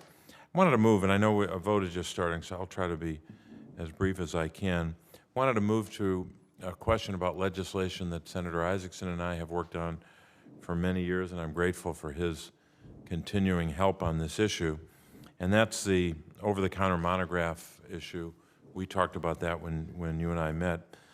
Senator Isaacson, Chairman Alexander, Ranking Member Murray have worked closely with us for years on this legislation. We got it through this committee recently. We had to work with several of your predecessors. We're trying to obviously protect public health and promote innovation in the OTC drug marketplace. And we believe that we're going to get this done and get it passed. It'll be up to the FDA to swiftly implement the legislation. So, first question is, if you're confirmed, will the OTC monograph reform still be a priority for the FDA, and will you make it a priority as commissioner? Senator, thank you for that question. I am aware that it's been many years since there's been an updating of the OTC monograph system, and I believe it is in need. I believe the agency feels the same way of modernization, and I commit to working with you. I will faithfully execute the laws as passed by Congress. I look forward to that, and I look forward to having more discussions with you about it. Here's another version of that question regarding a plan, because it's possible that if a bill were signed into law but language authorizing the collection of user fees is not included in this year's appropriations legislation, the basic question I have is, would you have a plan to deal with that? Senator, I think this is a resource issue, and I'd have to dig into the details. My personal belief is that the user fee program has been a success with respect to expediting products on the market. I have to understand more about the finances of the institution and how that would be affected by the legislation that you described, or the lack of inclusion, but I would very much want to work with Congress on that. And the next and last question I have is on challenges facing the FDA. You've got a lot of them, obviously, as any agency does when you're coming in the door. Drug shortages, lack of new antimicrobial drug development to combat growing resistance is a second. A third would be, of course, the ongoing opioid epidemic. How would you, if confirmed, use both FDA's capabilities and its regulatory authority to address these pressing issues? Senator, I feel very strongly that FDA's role in protecting the public health on all of these issues is critically important to Americans. My general approach is to be guided by the principles of integrity and transparency and putting the interests of patients first. And if I'm fortunate enough to be confirmed as Commissioner of Food and Drugs, I promise that we will use science, data, and the law in our decision-making, and that I will faithfully represent that. Doctor, thanks. I'm going to be cutting my time short so we can move forward, but thank you very much. Thank you, Senator. Thank you, Senator Casey. Senator Roberts. Senator Roberts. I thank the ranking member. Doctor, when you came in my office, it was obvious to me that you were certainly qualified, and I note here you're supported by the American Society for Radiation Oncology, American Association for Cancer Research, American Cancer Society Action Network, American College of Radiation Oncology, American Hospital Association, National Organization for Rare Disorders, and the American Feed Industry Association. Chairman of the Ag Committee, I appreciate that very much. Just say to my distinguished friend that we ought to move his confirmation as fast as possible if we can talk to leadership to get that done. Thank you, sir, for your service. Thank you, Senator.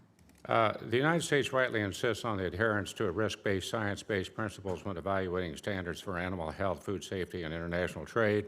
Last year, the FDA received a 5-year AMR strategic plan, a collection of activities for the stated purpose of addressing the potential risk for antimicrobial resistance, AMR, from agriculture production.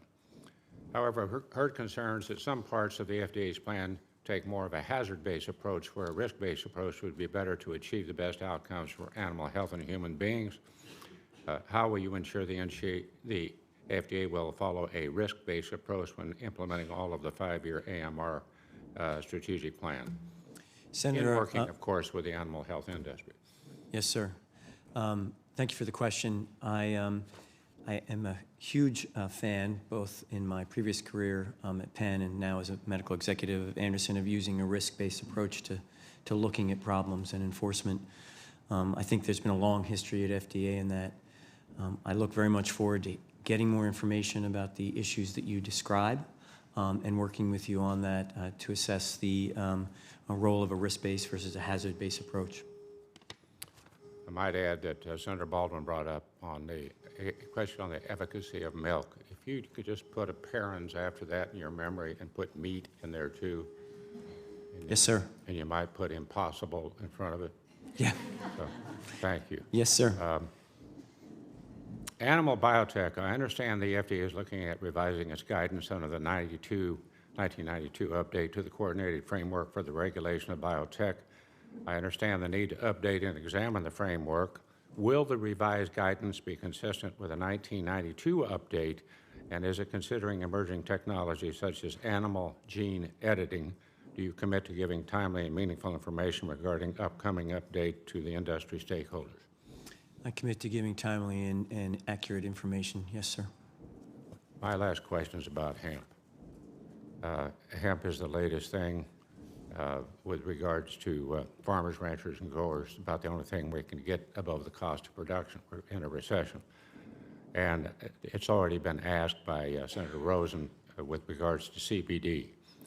There are many questions about the safety of using these products, including interactions with other drugs, dosing, even manufacturing standards to confirm that what is in the bottle is the same as what it says and not contaminated with other substances.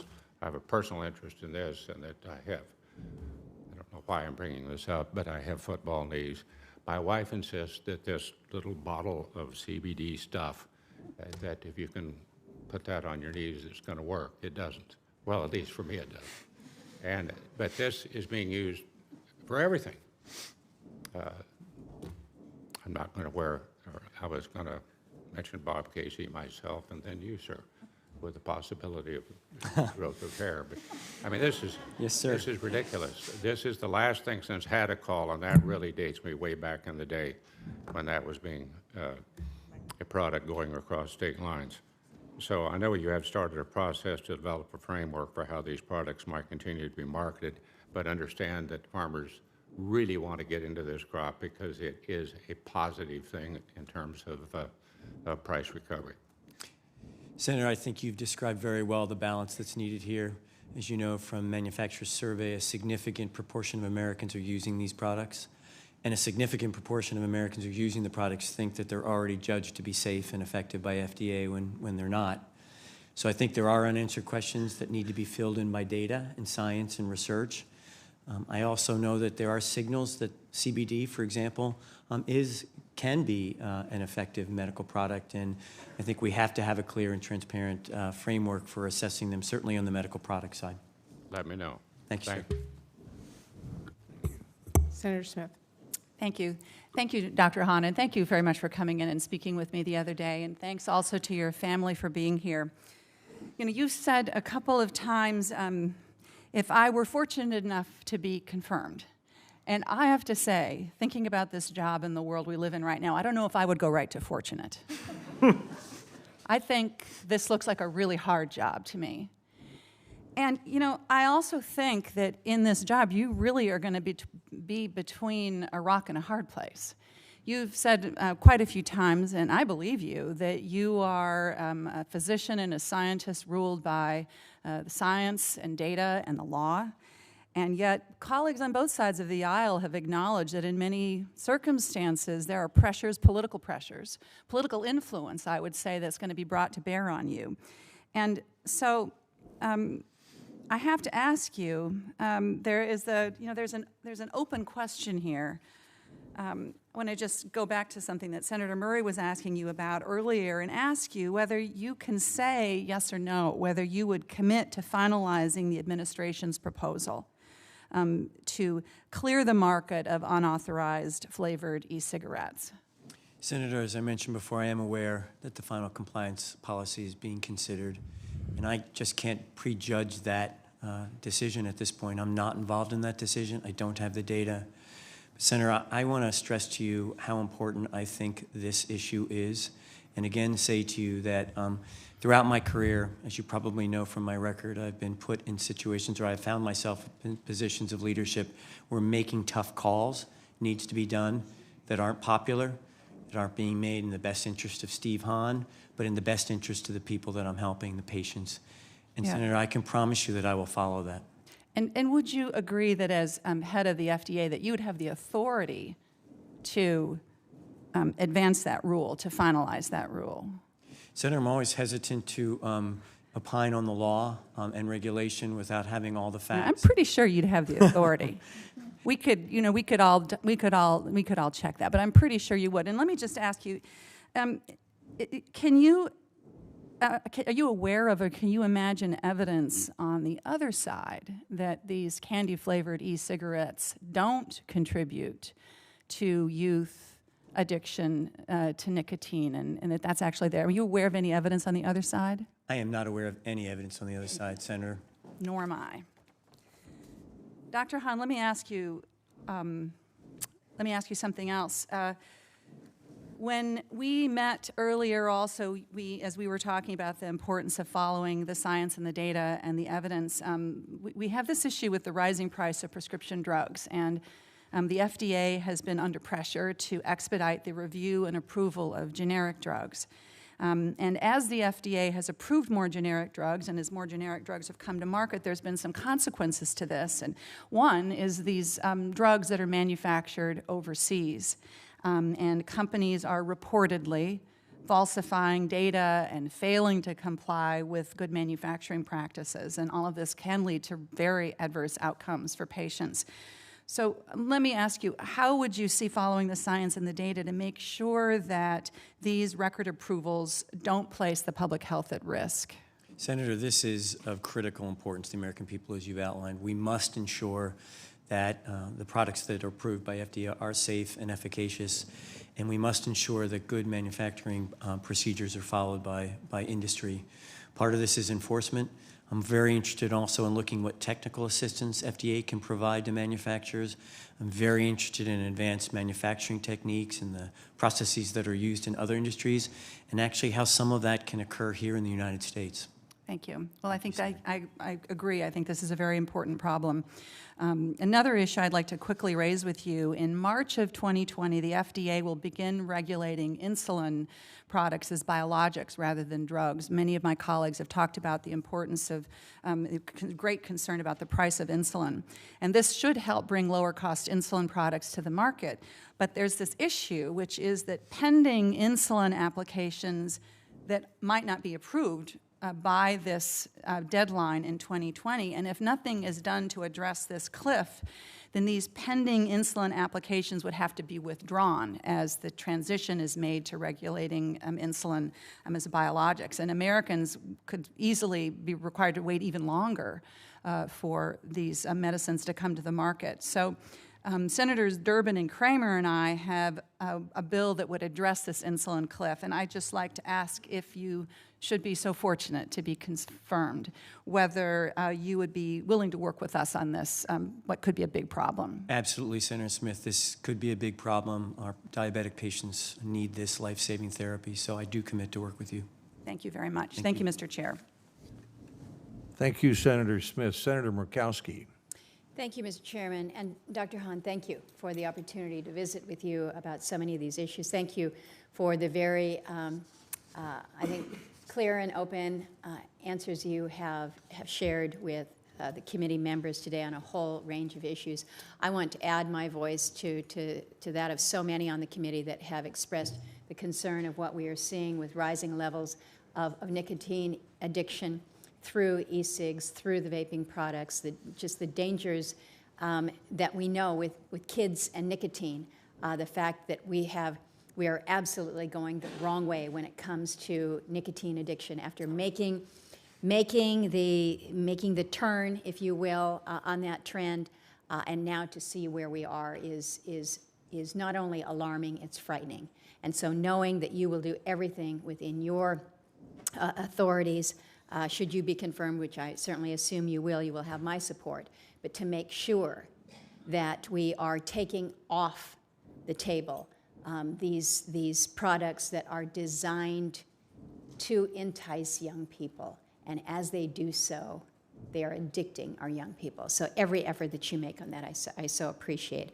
I also want to thank you for some of the comments that you provided to Senator Braun as he was asking about how we deal with those who are facing these terminal diseases like ALS and a pathway to maintain the integrity of the FDA process while also allowing our terminal patients access to drugs that help. And you've given him a commitment on doing all that you can to work on these barriers that I think really do deprive so many that are terminally ill with the opportunity to try something that just might be promising, to give them that little increment of hope that today might be the day that with this we're going to find a cure.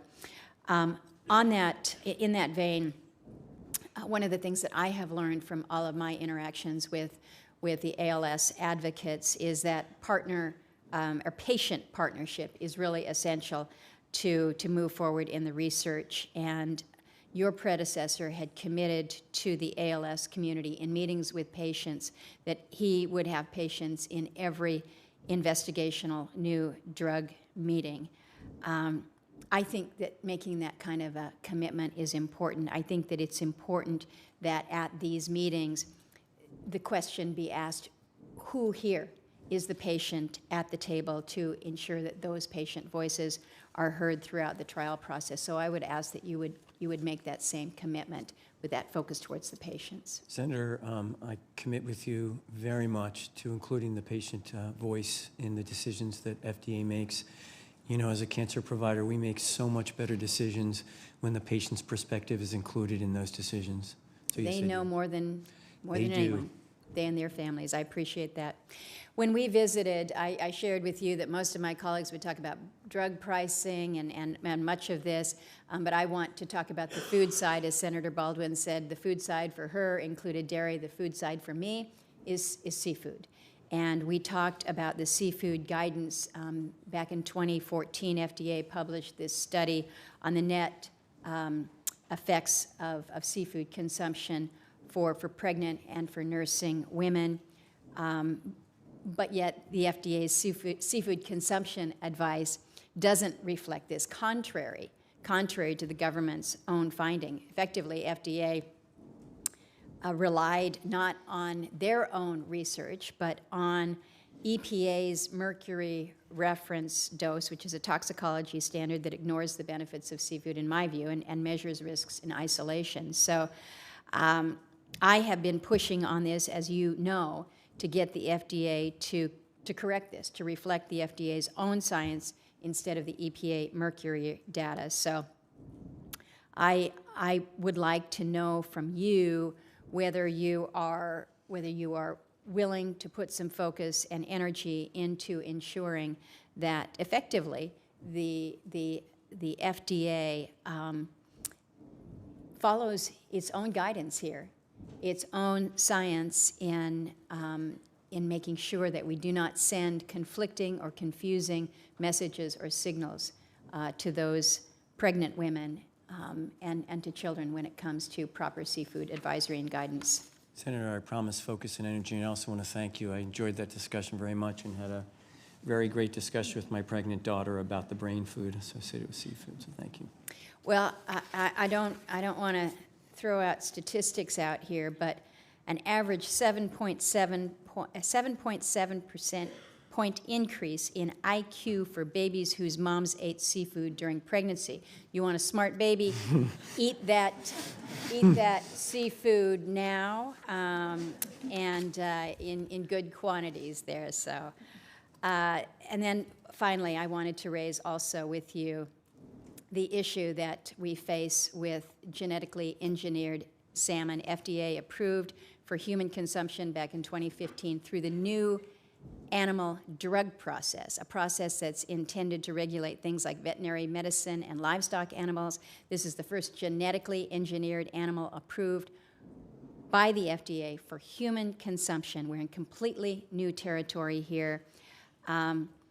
Couple million Americans who have submitted comments to the FDA have opposed the approval of the GE salmon.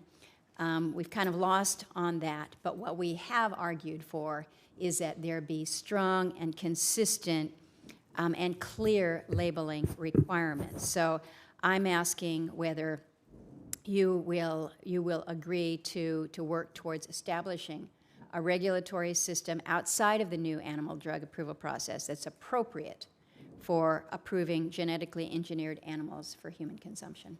Senator, one of the most important things that FDA can do is ensure the safety of food products for Americans, and I commit to working with you on this subject. Well, I appreciate that commitment to work with us on the regulatory system as well as on the transparency so that people know what it is that they're actually purchasing. With that, I thank you, Mr. Chairman. Thank you, Senator Murkowski. I think that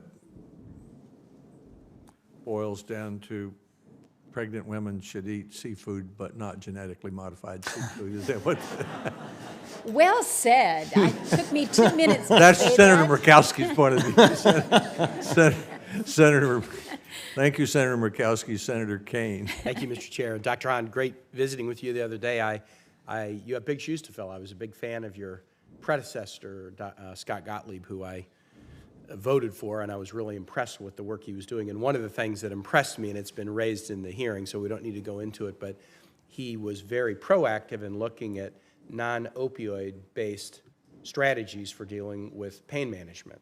My concern about the FDA is that FDA is in sort of a receive mode. When an application comes in, then we'll consider whether to approve a drug or a technique or a medical device. But I was worried that the FDA was not being proactive to look at what had been approved and whether there was a real spectrum of pain management strategies available. And Scott Gottlieb got right on that in a good way, and we talked about it. I don't need to ask you about it here because others have, but I was encouraged by your comments in that way. I do want to say an additional word about the e-cigarette issue. And look, you're a dad and you're a lung doctor, and you have seen this, and you know how debilitating lung disease, lung cancers, addictions are to the health, especially health of kids. And I'm troubled by what my young people tell me about trying to do their own research online about the health effects of e-cigarettes and then finding that the research they've done triggers algorithms in social media companies, and then they get flooded with ads to buy e-cigarettes. Or talking to school administrators who kind of throw up their hands and say, gosh, we don't have the experience in dealing with how to help a 14-year-old break an addiction. We've just not been dealing with that, and now they're having to deal with it. So this is dire. And the hearing last week made me deeply concerned that the Trump administration was going to do a 180 on the proudly announced policy from September that we were going to clear unauthorized flavors from the market until there was a process by which they could be authorized if they were safe. You've been asked about that, but here's one I do want to go into a little bit more. Nicotine levels. Nicotine levels. Because we can learn from not only research that's taken in other places around the world, but even the experience of other public policy positions. In 2016, the UK implemented an EU directive restricting the capacity of e-cigarette tanks or the maximum volume of nicotine-containing e-liquid for sale in a refill container and e-liquid nicotine strengths to no more than 20 milligrams per milliliter. So that is an EU policy that the UK has embraced. And there's other labeling and packaging requirements as well. But just to compare that 20 milligram per milliliter limit, a 5% nicotine Juul pod sold in the United States contains 59 milligrams per milliliter, and that's not because of some limit. It could contain 75. It could contain 150. There isn't a limit.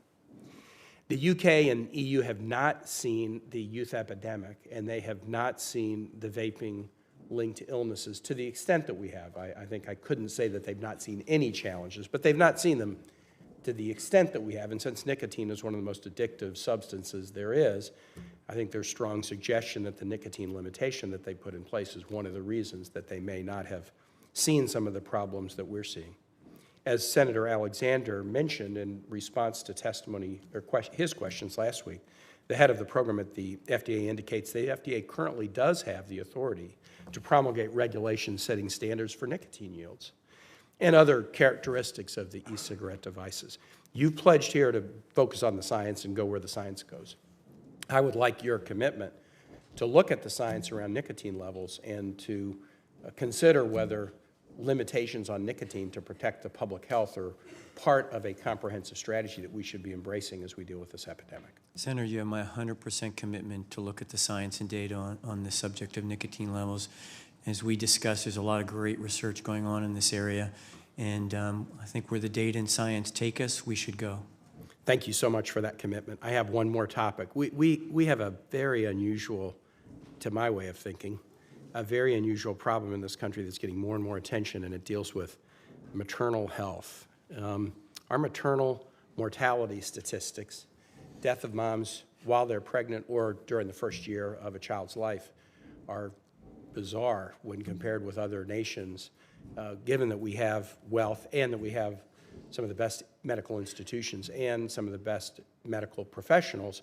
We shouldn't be where we are in maternal mortality. And moreover, the gaps in those mortality statistics between Caucasian and minority populations are really, really frightening. Even if you control for income, you find that high-income Latina and African-American moms are experiencing more maternal mortality at a just shocking rate. There is an organization, an intergovernmental panel called the Task Force Specific to Research in Pregnant Women and Lactating Women, and the FDA is already a partner in this effort.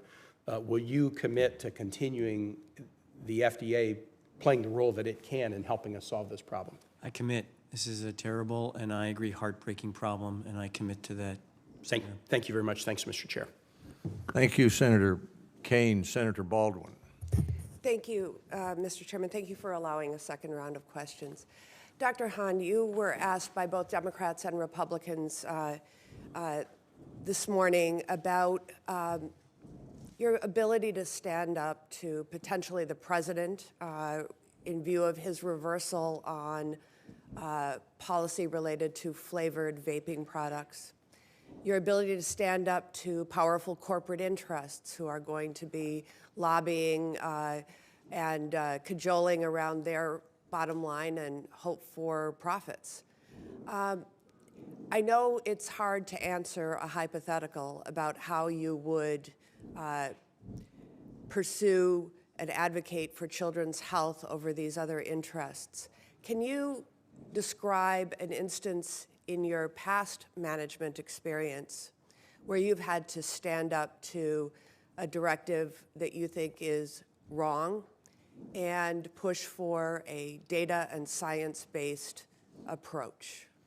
Senator, in my career as a physician and in my career as a researcher and then as a medical executive, there have certainly been situations where recommendations have been made that, in my opinion, weren't always in the best interest of patients for whatever the reason and the motivation. I'm going to say this again, Senator, and I so appreciate your bringing this up. I am deeply, and I mean deeply, committed to my patients and the public health of the American people. That is the most important and awesome responsibility of FDA, and I commit to you that I will stand up for that. Thank you. You've had some questions already about drug shortages. We had the opportunity to discuss a shortage of a different type of, in this case, a radioisotope that is used in imaging and diagnostics. I wonder if you can talk about what the impact would be if there were increased shortages in the supply of the medical isotope known as Moly-99. Molybdenum is, I think, how you accurately pronounce the longer title, but Moly-99 is what it's referred to. It's used in 40,000 medical scans each day in the United States to diagnose urgent heart conditions and provide early detection and enable treatment of cancer. We have a very fragile supply chain for this critical medical isotope. As a radiation oncologist, can you describe how you have used Moly-99 in your work and how a shortage could harm patient access to crucial diagnostic imaging and treatment?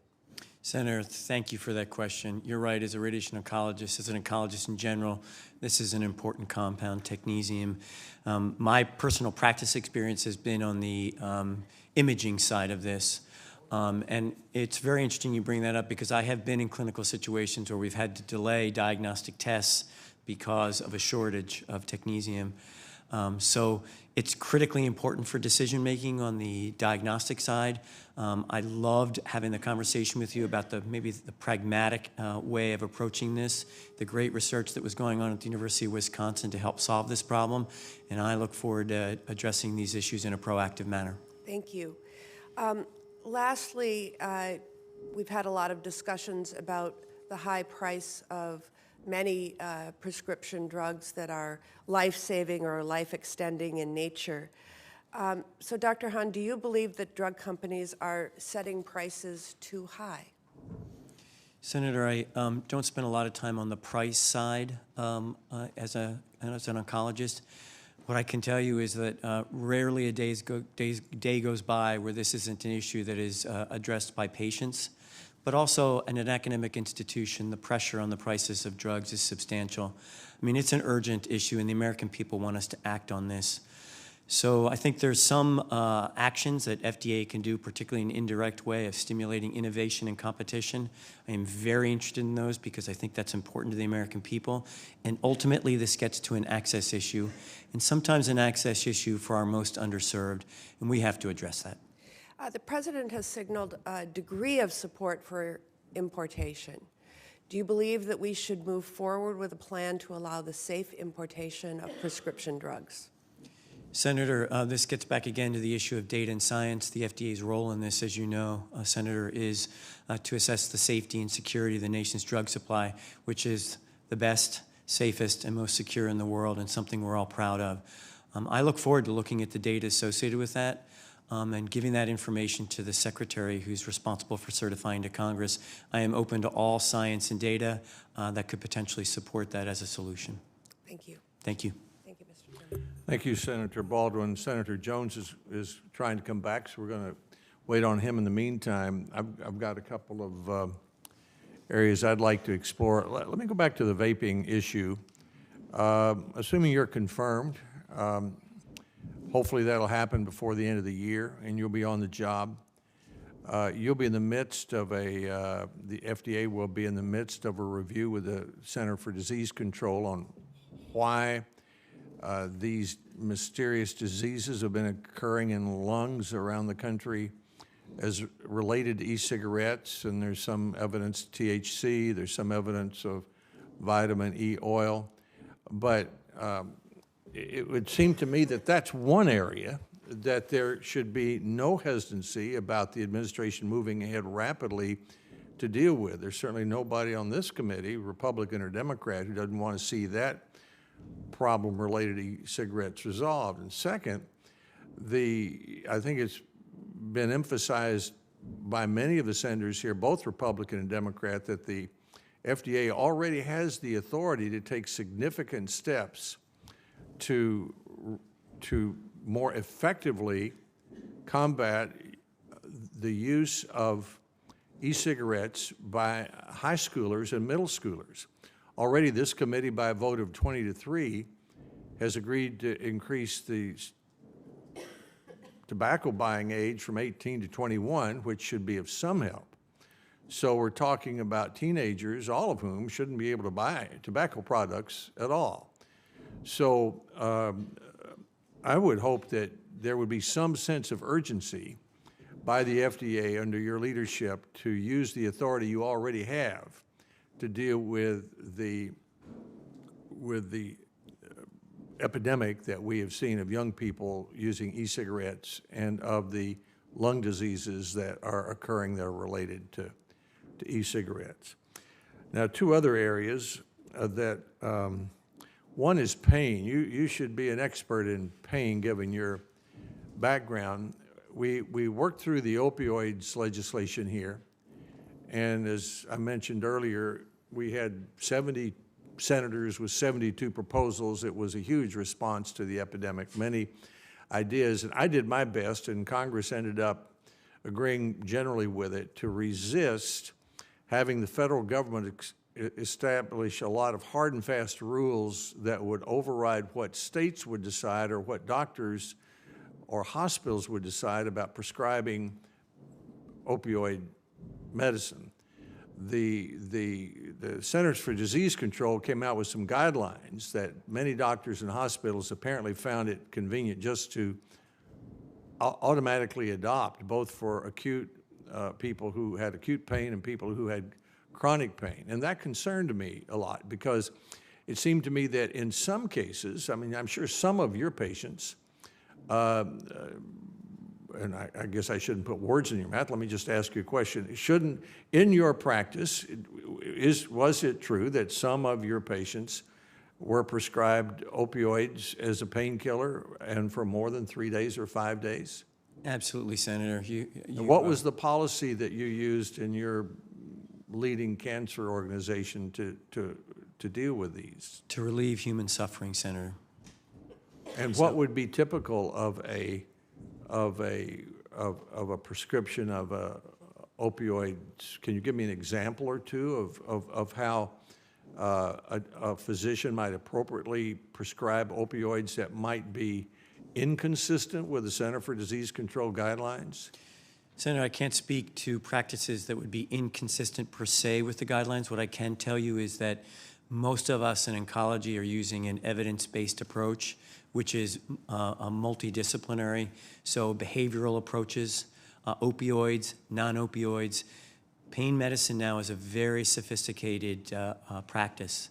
We have experts at MD Anderson that I refer many of my patients to, and there are many different options that are available now to give opioid. You mean rather than your handling that, you have a specialist who makes the decision about that? Correct, and they are expert in this, and they use opioid and non-opioid, and they're very cognizant of the addictive and the misuse and the diversion aspects to this. Mm-hmm. Every patient's an individual, and these treatment decisions are individualized by our experts. Mm-hmm. And what would be, based upon your background and experience, what's your estimate of the potential for the discovery of treatments for non-addictive pain medicine? This committee and Congress put a lot of money and encouragement behind the research on non-addictive pain medicine. What about that? Is that practical? Is that likely to happen? Mr. Chairman, definitely practical and definitely, I believe, likely to happen. The great research that's being done in pain, I think, will allow us to use the precision medicine techniques we use in other diseases for pain so that we'll have targeted therapies in the future for this. I'm not a pain expert by training, but I have seen much of this research, and I'm really very optimistic about the path forward for us. Well, my fear was that in our country, when we get a fever, we all go one way until we do something, and that usually creates a counteraction. And my fear was that the need we had to deal with opioids, fentanyl, and other medicines like that would somehow interfere with the ability of physicians to prescribe pain medicine to patients who really needed that, and that we would go too far. I have one other question, then I'll go to Senator Jones. Do you there often in this committee we ask the FDA, is there any way we could use the work that's done by other countries whose processes we respect, Japan, Great Britain, Canada, others, for example, to shorten the period of time that it takes for treatments and cures to go through our FDA system and still have the gold standard? In my opinion, we talk about imported drugs in a misleading way because we import all kind of drugs all the time. The key is not whether medicines are made in other parts of the world. Plenty of them are.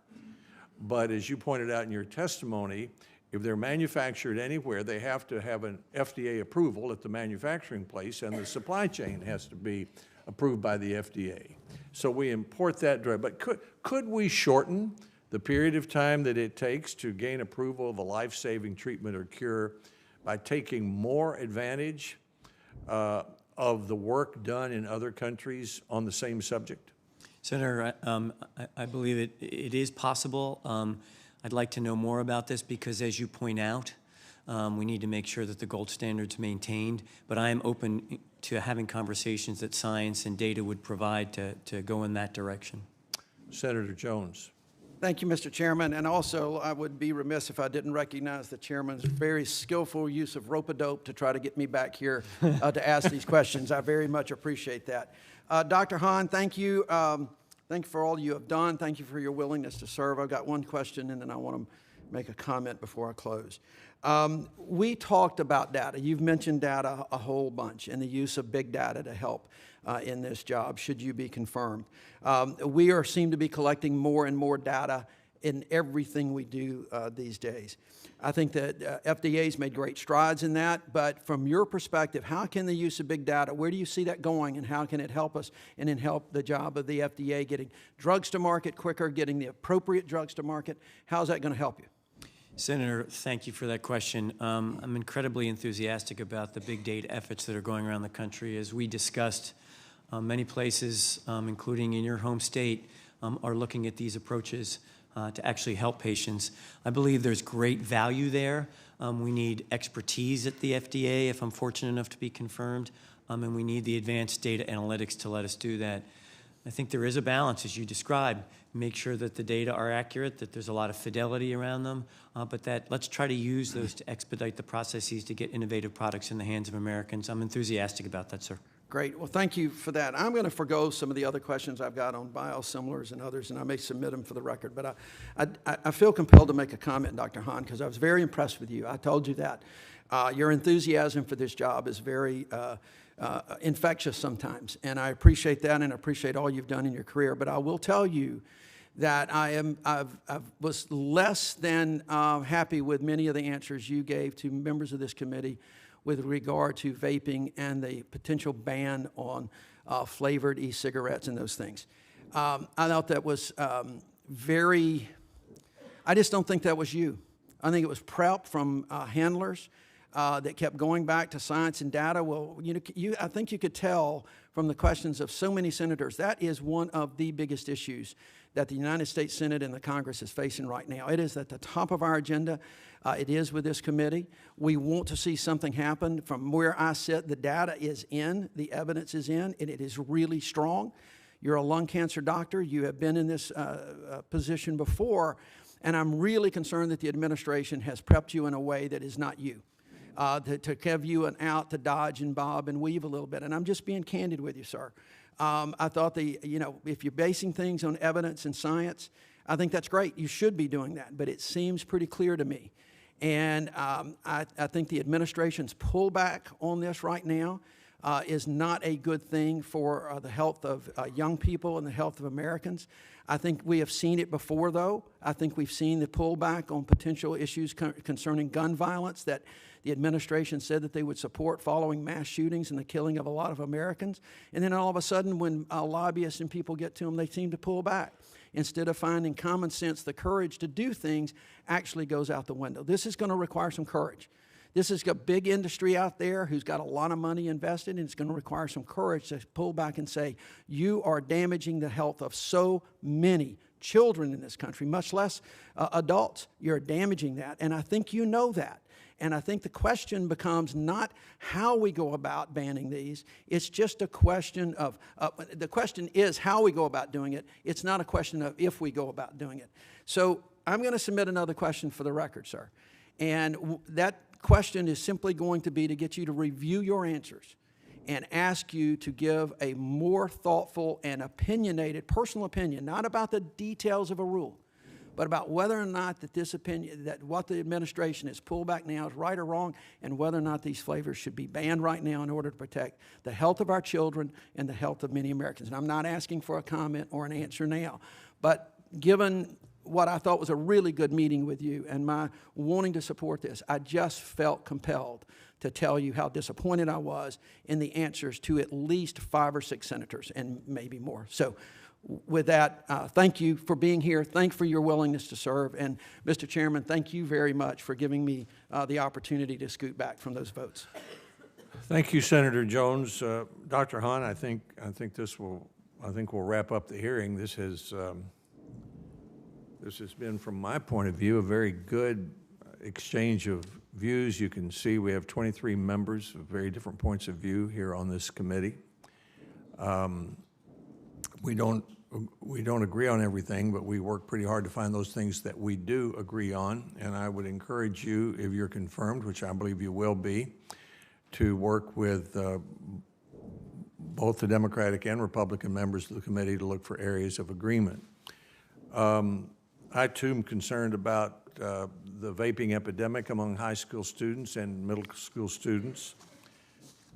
Just speaking as one senator, I don't expect you to be able to state the position of an administration of which you are not yet a part. I mean, I don't see how you could do that. And from my point of view, I'm glad to have, as a candidate for the head of the Food and Drug Administration, someone with as distinguished a background in clinical medicine, oncology, the science of cancer and lungs and tobacco, as a voice that would be in the highest councils of an administration on what to do about the vaping epidemic. So I'm glad you're willing to be there and look forward to supporting you. If senators wish to ask additional questions of the nominee, those questions for the record will be due by 5 p.m. on Friday, November 22nd. It's my intent to schedule a markup of Dr. Hahn's nomination on December 3rd, after we return from Thanksgiving. For all other matters, the hearing record will remain open for 10 days. Members may submit additional information for the record within that time. Thank you for being here. The committee will stand adjourned. Thank you, Senator.